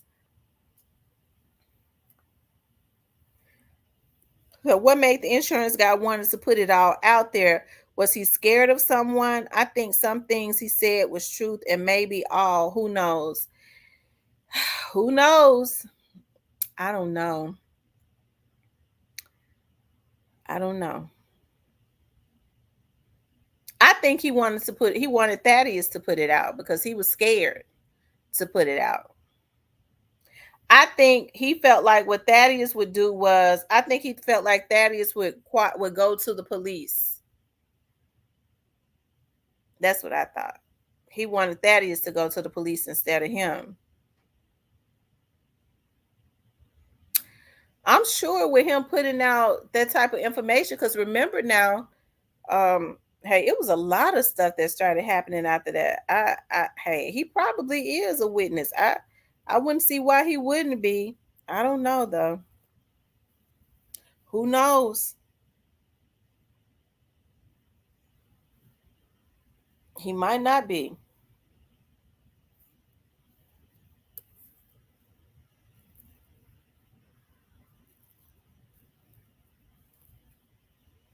I tell you.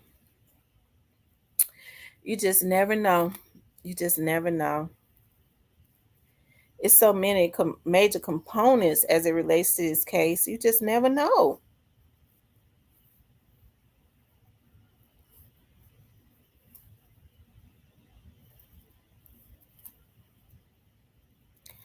All of them up under investigation, you know. See, when you start talking about all of the dynamics of this case, Michelle says she believed him. And he had, because listen, the insurance agent didn't go take Young Dolph out. So he ain't have Black Youngster trusted him. He ain't had no reason. He ain't really, you know, other than he might have been doing a little crooked insurance work and stuff, you know. But as far as that, he didn't want to be caught up in no unalivings. That's what I think. He didn't want to be caught up in no unalivings. Now, doing a little crooked stuff with that insurance stuff, I could see that. But as far as wanting to be caught up in unalivings, he didn't want his name in that.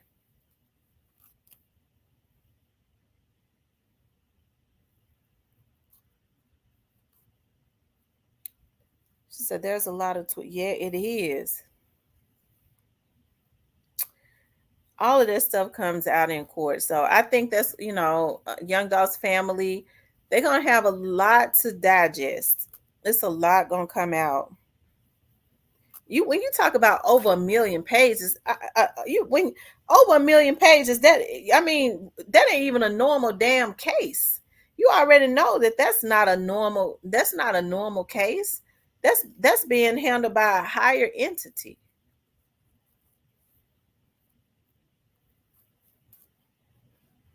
How many cases you know have over 1 million pages of evidence? Shit.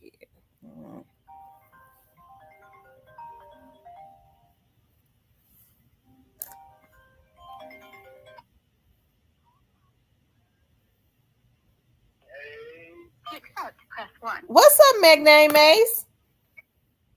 What's up, Real Talk with Tamara? What's the word? I didn't even know you were still in the chat. Girl, I'm in the chat. You got a lot of people in this thing. You've been on this thing for 3 hours and talked the cat off the fish truck. I know it. You bringing us a remembrance of don't you making us not forget. It's been 3 years, dog past. You making us remember what's going on so we can keep it fresh on our memory. I said, Miss T on it today. Okay. Yeah, Miss T, you own it today now. Yeah, it's always good to go back to the beginning. Yo, man, I seen that video when you had dogs when they pulled them over. Dog was fresh as hell. Yeah, he was even down to his shoes, wasn't it? I was looking at them shoes. Them shoes look like they was real leather. Them Nikes look like they was real leather. Oh yeah, Nike real leather anyway. But look, I'm telling you, look, young dog without them friends. I love to dress. I love to get fresh. I said that nigga had some taste. I said, you know, us chocolate niggas, we gotta know how to dress. Okay. You know what I'm saying? Hey, I seen that nigga guy. I said, man, I don't like how they had him on his knees. I said, them fresh ass pants. I said, them pants look nice too. They look like they had like a little purple tint to them. I said, oh, that nigga know how to dress, boy. Or like a maroon little pants. I said, that nigga knew how to dress, man. I love how that nigga dress for real. I love how dog dress. That's what he dress. Hey, that's some Memphis shit anyway, but I like that dog. I like the young dog style, man. See, that nigga had that nigga. I love the dress too, but that nigga had a mean swag about himself. That's one thing about a man. That will make a man when you know how to put some clothes on, and you know how to talk that and walk that, man. Yeah, man, you gonna have somebody try to kill you, man.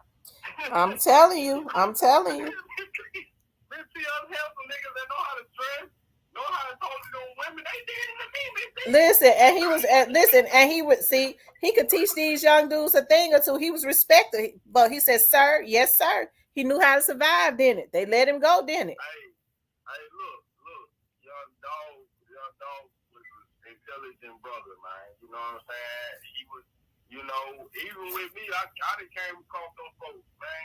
I get pulled over. I don't play with some people. And I like, hey, look, they were asking dog questions. Don't turn around and answer their ass questions. Sure was. He never admitted to nothing, didn't it? Because when they said, "Why you throw the weed out the window?" he never admitted that he threw no weed out the window. Hey, they asked dog why he throw the weed out the window. Dog said, "Why you pull me over?" That sure did. He said, "Why y'all even pull me over?" Hey, look, I like how young dog asked him a question and then go back to the question he was asked. That's right. I like that. I love He said, "Why you throw the weed out the window?" He said, "Why y'all even pull me over?" Man, that nigga had charisma about his stuff. I said, that nigga smart. Look at him. Hey, then the officer said, man, we need to decriminalize it. I want to get nothing but a ticket. Hell, young dog ain't trying to get caught with nothing. He ain't trying to get caught. They ain't had no one, because when they said you got crumbs on your face or something, he smirked. He knew at that point they ain't got shit on me, because when they got that stack of money, they couldn't just take him for money. They said, we got it. You can't take him to. It looked like he had a receipt, so he looked like he probably had just left the bank. Oh yeah. He probably just left the bank. Already had they can't mess with the money, because when they pull young dog over, they know who he was. You know, that's why you got the black officers out there. You always gotta have the house nigga to be able to say, "Yes, sir, boss, that's him." You gotta have the house niggas. You know what I'm saying? The house niggas is the one, the black cops you see out there that's gonna tell the white cop, "Hey, this young dog, we ain't gonna beat him up like this. That's, you know, this young dog." You know what I'm saying? So it's good. It's good to have a house nigga out there. So when that house nigga see you, he goes, that's young dog right there. We ain't gonna be too rough with a real rapper. He got 20,000 on him. Yeah, that's good. That he give him dog. Tell him. Hey, I love seeing when they pull him over, they pull that stack of money out. I love seeing that. You ride clean on their ass. You got the stack of money. They really can't even mess with the money. You know what I'm saying? It's just what it is. Police officers, they hate when you outsmart them. That's the main thing. That's like, you threw something out the window. Okay, what you do? But, you know, I just love being educated. So even when I watch that video, even though we know, hell, young dogs should see all the young brothers in the world. Hell, they'll ask you a question. Hell, ask them a question. And he didn't. They thought they was gonna get him to admit to something. He didn't admit to nothing. And guess what, Miss C? So I had to argue with somebody last night. They tried to tell me dog was in there for me. I said, look, whoever told you that, Y'all don't care if they reliable, credible. To tell them that they got that shit twisted all the way around. Young Dolph, see, the way they got Dolph gone, even though it's a lot of people off their minds, this Dolph off his life. Man, shit, man. I hate that they did this to Dolph. Like I told them, Dolph is the one that saved them boys, you know what I'm saying, from being in jail. Just like Corey, Vato. Hell, it made me sick when I seen them release that nigga. And you just shot at Dolph. Dolph the one that saved them boys. So I had to tell them, like, nah, Dolph he wasn't with some police like that. You know what I'm saying? He wasn't with some folks. I'm just going to keep it real. That's why they kind of really didn't.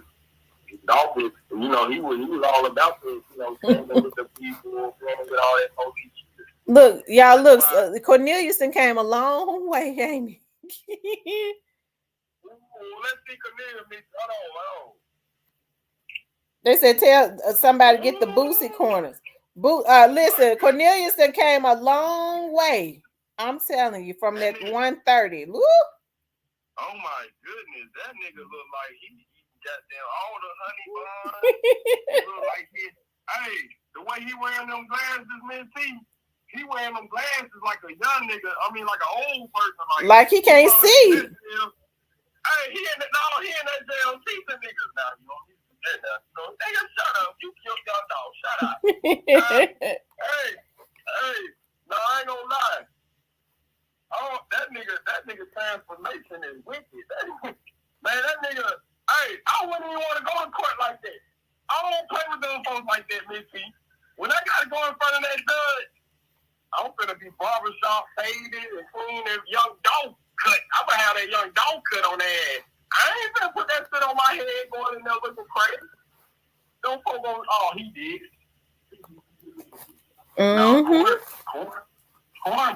Cornbread looking like he eating all his trade, your trade, the lunch, all the other niggas, he eating everybody trade. That nigga is a trade monster. You know, we used to call them niggas trade monsters. Orange Mound could be connected to another high-profile murder case. Several sources confirmed to Fox 13 the victim's name in this case is Joshua Taylor. Now, Taylor was once a person of interest in young Dolph's murder investigation. Fox 13's Jeremy Pierre has been covering the young Dolph case since the beginning. He spent hours in Orange Mound today and now explains where police are in this investigation. A gruesome sight is how investigators with the Memphis Police Department described the homicide scene yesterday afternoon in Orange Mound to me. Police say officers got called to Spotswood Avenue Wednesday afternoon. In heavy brush next to a church, officers found a man shot to death inside of a car. Overnight, sources confirmed to me the man they found is Joshua Taylor. According to my sources, Taylor is said to have been a friend of Justin Johnson, one of the two alleged shooters police charged killing the rapper. In February 2022, investigators wanted to learn if Taylor knew where Johnson was and if he knew anything about Dolph's death. Police never charged Taylor in the murder, and he has not been mentioned in the case recently. In Orange Mound, Jeremy Pierre, Fox 13 News. Now, as for who killed Taylor, Memphis police have not released any information on a suspect or even a motive in this case. Oh, wow. And they still haven't to this day, huh? It's been, what, over a year? Mm-hmm. Man, Miss T, that's crazy that, because I heard you talking about, the big dog. I don't want to say his name because I'm going to respect him, but Orange Mound, you know what I'm saying? That nigga that come out of Orange Mound, man, that brother right there, man, I was listening to what you were saying. You was like, he got a bad leg. You know, that wasn't, he wasn't out there. He was just somebody that had collected that money. And he had talked to that nigga that was just on that damn, what people saying on that TV, on that YouTube, that last brother that was up there, JT. They the one that came together. You know, it was really JT that put them niggas on young Dolph like that. You know what I'm saying? Quick, he just played a part of probably, dishing out that money, passing the word down like y'all heard y'all niggas do that. Here go the money. Y'all go handle the business. They were really, I think they been wanting to kill young Dolphin, but they were just waiting on that bag. They were waiting on some money to fall before they did it. That's what they were thinking. Like, damn, you finna get like $400,000-500,000. Mm-hmm. It was some real. It was like a man. It was some real played a part in it. It was like a meal or two that played a part in it. Mm-hmm. Yeah, that's what I heard. It wasn't. That wasn't no cheap little bounty hunter. That wasn't no. Hell, even LPG Duck had $1 million bounty on his head. Mm-hmm. You know what I'm saying? So it's young dog. I heard it was always like 2.2 million. It was like 2 million that was like passed around. I'm trying to find that video where Chief Davis was out there on TZ's crime scene. Man, they need to put her in the Simpsons. She pulling up, collecting the phone, she zooming off. They need to put that lady in the Simpsons. Let me see. That's all I was. Salute to Miss Davis, man. Doing your thing. Yeah, doing folks. I know shit on you. I love Miss Davis, but you got another side to her. You gotta be tough being the chief of Memphis here. You gotta be tough. Man, we need somebody to put a little money here and set up some little plays. We need somebody like that in Memphis. Yeah, I hate to say it, but we need somebody a little tough. Rough around the edges like y'all wouldn't play. Shit. Yeah, I think she had made it out there on the scene. Hold on, let me see. Yeah, I heard she made it out there and pulled up, collected, and got on through. Yeah, she got on. Oh, T, man, that's messed up. Miss T, like I hate that she's got in that situation because, like, being around the same ages as some of these guys, it do like pain, bro. I really hate. Because he's in there on Miss T, from what I was told, them folks were really minding their business. It was just brought to them with the money. The money is what influenced. They already had a personal vendetta, but that bag is what made it really come on. But he was also really good minding his business and just hanging his way. And I hate that for him because I'm like, damn, man, like, y'all was doing really good, just doing your own thing, but niggas just used y'all because they knew y'all was really gonna push. Mm-hmm. You know what I'm They knew that they would go on and crash out. They gonna crash out. Them niggas was, I ain't gonna lie. Them some baby killers, And you notice that they couldn't get nobody else to do it. Because I'm gonna tell you something, they can say what they want to. I believe what Mr. N said. I believe what Mr. N is saying has a lot of truth to it. Yeah, they couldn't get nobody else to do it. And see, man, that shit deep, man. You said it right there. They couldn't find nobody else to do it. Like, even like, I ain't gonna lie, that shit was swung my way. I wouldn't did it. Just because that doggone crew was good or I wouldn't even put that offer, but it was just, man, them niggas, man, them some bloodhounds, I know them little baby killers, man, they never was trying to, like, they was just always themselves. But if you play, you gonna lay with them. They meant business. They wasn't just they had good hearts about themselves. The young lady said she prayed that I think about the security job. You know what? I'm gonna say this, and we'll jump back to what we was talking about. The reason I had most private investigators also get into security. The last guy that I talked to in Boston, he has the ocean behind his house. He's always sending me videos of when they're out on the water and the whales that come up to their boat and stuff. That's back there. He had said to me, he had given me a lot of pointers, and he was the second guy to say it because a guy in Florida that had reached out to me about doing some work about insurance fraud around the Tennessee area. He had said to me, why don't you get into security? And this was I was like, I'm not interested in security because I already know that there's a lot of liability, but it's a lot of liability in investigative work. And so he was like, you ever think about getting into security? Let me know. So that guy said it. This white guy, he was like, let me tell you something. He was like, you know, I could easily, I'm getting ready to retire. He was talking about how much money he could make and how much work he turned away. He was like, it's different aspects of security you can get into. He said, especially being a female, he said most investigators also buy security with their companies. And I noticed like the investigators that do that, they make millions of dollars, right? I was like, I don't want to get into security. But when I was talking to Benny yesterday, and then me and Benny kind of talked after I got off.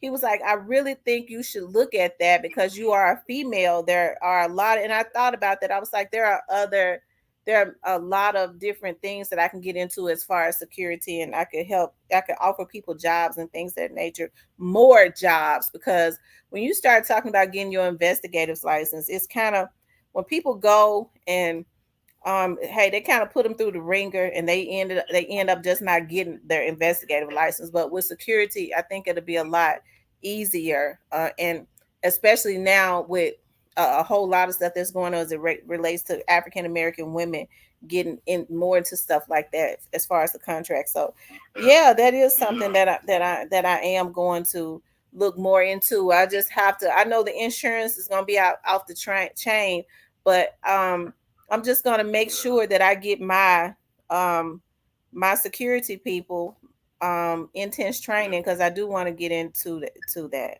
I will, because like I said, I can offer jobs to people. I'll get them trained. I can send them through Benny and get them intense training so that they can be responsible. And it's just that the insurance, I know to get responsible people that's not trigger happy, that don't think that they're the police, that's responsible, because there's bodyguard work, there's all of that. So that's good. That's good money. Like any type of stuff like that, protection is always key. Legacy say dog was supposed to be protected for real. If he was in a circle, if I was in his circle, that's the reason he'd still be here. He would have had security on security. Well, I'm gonna say this, and when I witnessed, them niggas is secured up. It was just dog was when he handled the business, he ride off on his own. I'm just because he was by himself, right? When he got pulled over by the police, he was by himself, wasn't he? I was with Black. He was a little crackhead named Black. I used to be at that car wash cars right there by the Burger King on Glenda Hall in front of D-Line and Winchester. That was my little turf right there. And my mama don't even gotta call my phone. She'll pull up like, Mama, how you know where I'm at? Because you hear all the time. I'm like, damn, like, you know what I'm saying? I said, I don't like that. I started changing my route routine, but I don't got to watch the cars, just doing my thing. You know what I'm saying? And dog pulled up in the Lamborghini by himself, gave Boots to the damn great Lamborghini. We went to the hood, Apple Block, and everybody happy. Like, he was just like that. He pulled up by himself. When the police pulled him over on that video I just showed, he was by himself, riding around by himself. Look, he was by himself, nobody with him. That's what I'm saying. He was so straight up, he a rapper, but this man got a life. Hell, that's just like me getting in my car. And I done been harassed by the police, but when you ride clean, they gonna do that, man. They just gonna do that. When you ride nice, I done had some pull me over, man. What your car is, man? What I want to. They be just trying to talk to you, courtesy, pull you over. It ain't all, but you said if you ain't doing nothing bad, I had to learn just, man, just ride clean. I ain't doing nothing bad. I'm thinking, man, look, leave me alone. Hey, what's up? In no license. You know, I had to get my license over again. I had to call Nashville. I had some stuff 10 years old, but Nashville said, man, pay us $95. Write a letter saying that you didn't get sued, courtesy, get it notarized. I did that 3 days. I got my license and stuff back. They took that ODR off my license. I had an ODR. But when you ride straight up like how dog was riding, you ain't doing that, man, you good. It don't matter if you in the Lamborghini. Hell, well, you gotta be young dog to be in that Lamborghini. But, you know, I'm just saying, like, when you legit, it just feels good to be legit. And that's how dog was. And he can move around. Man, I'm on this now, but shit. Hell, I can't go run and try to get some booty or whatever he was doing. You know what I'm saying? Like, damn, let me leave him. And it was just like he was always like that. Like, for real, dog was pulled up by himself. And it's like, what the hell? Like, nobody, like, for real. But when he in South Memphis, he had them niggas on this. I ain't gonna lie. Like, when he in South Memphis, had people on there. It just like he went. I don't know, man. It's very strange, you know, with the whole ordeal. But at the same time, I knew he'd be by himself. That made sense. He was with his brother. That basically his brother wasn't enough, you know. Cause this at the time, this is 21. He's bad. We still just recover for COVID. Them niggas just recover from COVID. Mm-hmm. It's still bad outside. If I would have seen those, I didn't see still came down no more. Like they left. They left the city in the summertime. Shit, they were gone. They came back because they were doing that Turkey. I couldn't talk to nobody. G-Lo locked up. And I would have seen. I would say, man, you need to get out of Memphis, man. I'm telling you, I'm telling you, you gotta go. You saying you made it. Because remember, the Blackwood News guy, like November, like the early part of November of 2021, 2 weeks before he was taken out, the Blackwood News guy, he was in Wet Willie's, and he was just with one other person. He didn't have security then. He was in there drinking. And he was downtown and where everybody was, just down there drinking and didn't have no security. Yeah, Dog had the Dolce and Gabbana little fit on, and he had the black little Dolce and Gabbana with the hat on, and Dog looked at him. He kind of looked at him like, nigga, damn, let me live, bro. Damn, like he spoke to the nigga, but he still looking at the nigga like, bro, leave me alone, let me live, bro, let me have a drink. You know what I'm saying? I seen that video. But it's like that though, like, you know what I'm saying? Like, Dolph was too big to still be in Memphis, like, and you know what I'm saying? Like, he was too big, bro. Come on, bro. You gave up water on water on water. I woke up doing it today, water on water. Come on, bro. You too big, bro. Get out of Makita. Get out of Makita, man. And I swear my promise, if I would have seen any one of them, I would have said, nah, bro, y'all need to do it, bro. Like, I'm just, like, it's nigga feel when something about to happen, you know what I'm saying? And it's just like, if I would have seen Dolph at 21 November in Memphis, Tennessee, I would have told, nah, bro, you gave us too much, man. You don't do what y'all need to do and get out by here. Please, bro, you know what I'm saying? But niggas don't do what they want to do. Often them folks ain't hearing that shit. When Dolph pulls up, it's a show. It's dog time. Dolph ain't gonna stay too long. So Dolph don't stay too long. He stayed a little long this time. Dolph stayed too long. If he posted that picture with his grandma on that blue little heart chain up in their condos and his condo in Memphis, you know, he got spots in Memphis. He's feeling like he ain't gotta run something. Dolph was still active in Memphis. And that's just what it was. He was still active, and you couldn't tell them folks, you can't tell these people with money nothing, you know what I'm saying? But, you know, he too big, man. He too big. And that's just what it was. He was just too big. And they had to kill him while they wanted him. And they felt like it was all his. Hey! It was stupid. It was stupid. It was all stupid, Miss D. Yes, I ain't gonna lie, like, and it's sad. I hate this. I ain't gonna lie, I hate this. Like, these folks losing their lives over this shit. You know what I'm saying? These people thinking it's a personal opportunity, like you said. They went to the right crash dummy, you know what I'm saying? Because come here. The nigga shoot up. Man, they just chose the right people to do it, you know. And, I think they did a blocky job because they felt like that. They did. It wasn't right. So it wasn't right what they did. So it just turned out all wrong. Nothing wrong is going to ever turn out right. They got them for it. And that's somebody they use some technology. They were going to talk about it. They said the people said they're going to satellite. They said real lifetime. When Dolph got sent up, all the conspiracies to roll over when trial started, it's a lot of stuff unraveled because, you know, they used a lot of smart technology when they got that. Like why you think they seen that boy going in that damn place with what he had on with the murder weapon and everything? That boy he's so stupid, he had the murder weapon. Mm-hmm. So there's a lot of stuff like this That's the only reason I'm pretty much talking like he did it, because it's the stuff that bald-headed man laid out. He ain't hold back. He's in Tennessee, you know, and they just not gonna play when it comes to certain stuff like that. You know what I'm saying? Look, man, hey, we got this man with his hat on. We got the murder weapon. We got footage of him going in with him going in. You know, we got his brother with him to testify. Why he going to trial? But I know why he going to trial, because you got a lot of codependents on your jacket. Man, everybody ain't trying to not go to trial. If Cornelius want to go to trial, Straight drop might not, because you know folks will try to be bad all the way up until the end, and then they know they're not going to go to trial because they're not going to.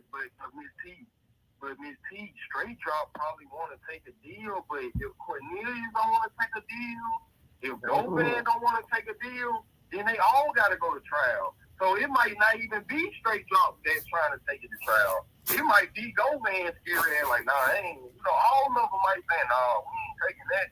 You know what I'm saying? But straight drop brothers, man, he the main one that's just the main giveaway to the whole situation. Like, this nigga just, he's willing to tell anything. I tell you. You know, so, but I just think that's the main thing, Miss T. You doing your thing, and I don't know what the hell Govan was on a mission the other night. The other day, what? Yeah, but Govan looked like he tired though. He tired, Miss T. He looked like he tired. He tired, Miss T. So he looked like he when he was standing, you saw when he was standing out there. He didn't say nothing to that reporter, but Govan looked like he looked like he done got tired. Govan needs to go ahead and let the Lord use him completely. But the thing about it is, I mean, like I was explaining earlier, just like if you had committed a crime and I paid you to do it, hey, if you don't have, you could say, well, you know, she paid me to do it. They can't just come and arrest me. There has to be evidence of it, so they have to work about trying to get that. Yeah, but man, most of the time, I mean, I know people can beat their cases and stuff, but most of the time when they got you, and I know how Memphis is, when Memphis issue a warrant just to have them folks in their custody like that, you know what I'm saying? Them folks got something, you know what I'm saying? And somebody that told something. I think T be the one who had told something for real that kind of made everything like, damn, bro, we gotta get rid of you. You done told. That's the reason because after Teasy got investigated, hell, here come Govan. That's when they do Govan a few some months later. So, and then you got other people that's locked up. You know, so it's a lot of people, you know, that pointing out, you know, it just made sense. I ain't gonna lie, like, it's easy off when they put a burn the big like that. Like, bro, you is a part of this. Your face ain't on this case for no reason, bro. So we ain't gonna play like stupid. I just respect niggas that, man, if y'all did it, bro, just hell no, bro. Look, y'all own up to it. Y'all were big back dogs when y'all took off out. With his nice ass camo seat and Corvette. And I'm working my ass on what I can have one day.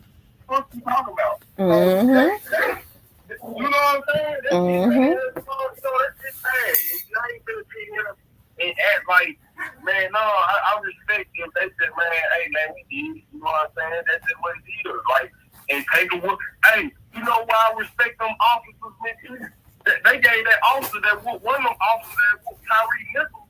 I think they gave that man 20 years, one of them boys that whooped Tyree Nichols. Really? But yeah, they gave that main one 20 years.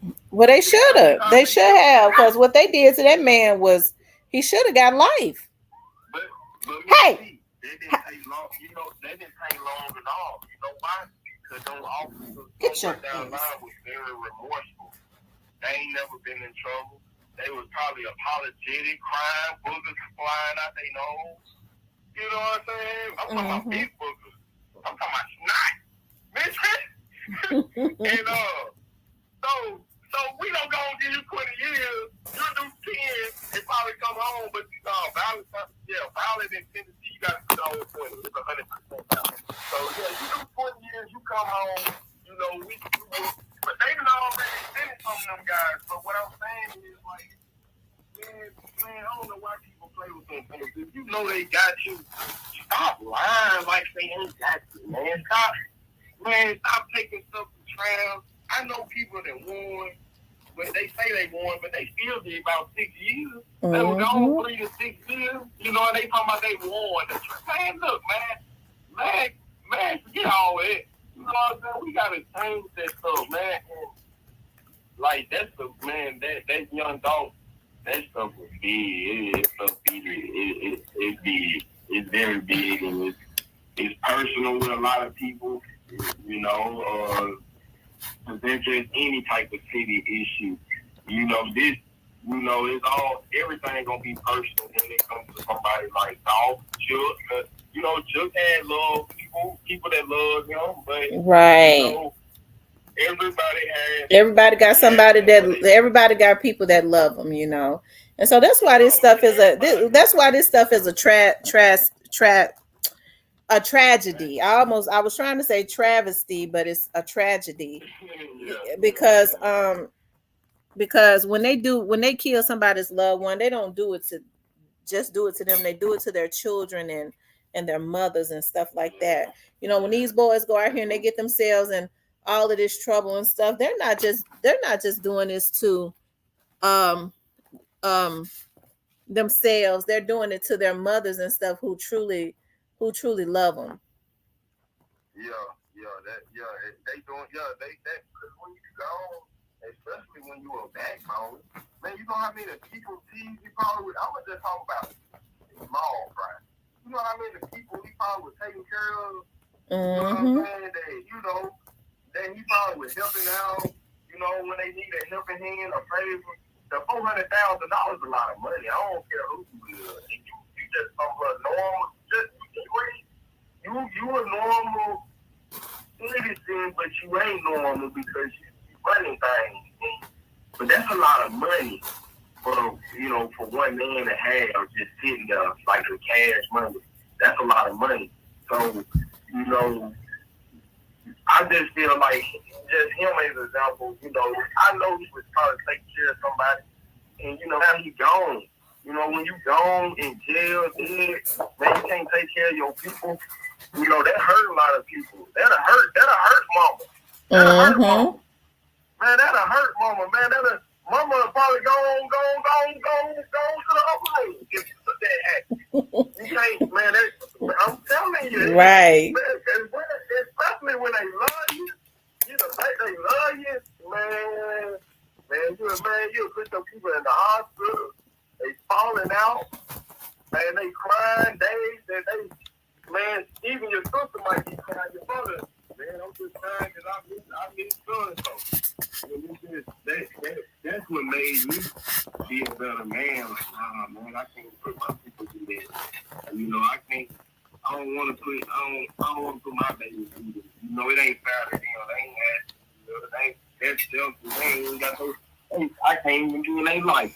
So when you think like that, you do better. When you know better, you do better. That's true. Well, Magnate Mason, I'm gonna get off of here because I was I was trying to give you a breaking point. I gotta get. Hey, I'm gonna let you go, Miss. I ain't make you loud, dog. Hey, make it feel good, and we keep this thing moving. You know, and that's just what's going on. Man, I think it's gonna get better. It is. It's gonna get better. I just, you know what, I hope and pray, you know, when this starts up again, people don't really, because they've continued to make it into a freak show anyways, but even a freak show can't stop justice, right? People need to do their vlogs and mind their own business and leave other people alone. Because see, when you start messing with other people as it relates to them vlogging about something, that means that your motives, that means that your motives are not right. Hey! Yeah, that's true. When you thinking righteous, you ain't even thinking about no stuff like that. What's wrong with these people? That's right. When you ain't, you know, you ain't even thinking little stuff like that. People got too much time on their hands. Like, Yeah, I got to get out and give Fresh Brother out and get me going right now. I know that's right. Once I take my stuff out, I'm going to get out of here. I take my food out so it can already be seasoned and unthawed when I get home, when I have to get back home. But listen, I appreciate you calling in as always and being a supporter of the show. All right, love. Thank you for calling in. Shout out to Magname Mace for always calling in, for always supporting the show. Thank you, I am She Johnson, for the Cash App. I appreciate that so much. I always appreciate you all's help. I think he's called the Fat Trucker because he's a real big supporter of the show. I appreciate him. I appreciate all of you all so much. Even the members. If you don't have your members, make sure you all get into the members. And yeah, make sure you all get into the members. And listen, like I said, I want you all to know how much I appreciate you so much. I did Big True that interviewed me the other day. It's up under, I think it's up under like Memphis News or something like that. So make sure y'all go check that interview out I did with Big True, that cool guy from out of Memphis. I appreciate the interview. I see he's trying to hold on, all of my phones and stuff be going off. I be trying to see what's going on. Coach is a lie. Okay, I'm talking about y'all. I love Coach purses and stuff, and their shoes. They always sending me text messages talking about they got a sale, but I'm resisting the devil and making the devil flee. Okay. But anyways, you guys, I love you guys. Make sure you guys please like, share, and subscribe. I'll talk with you later.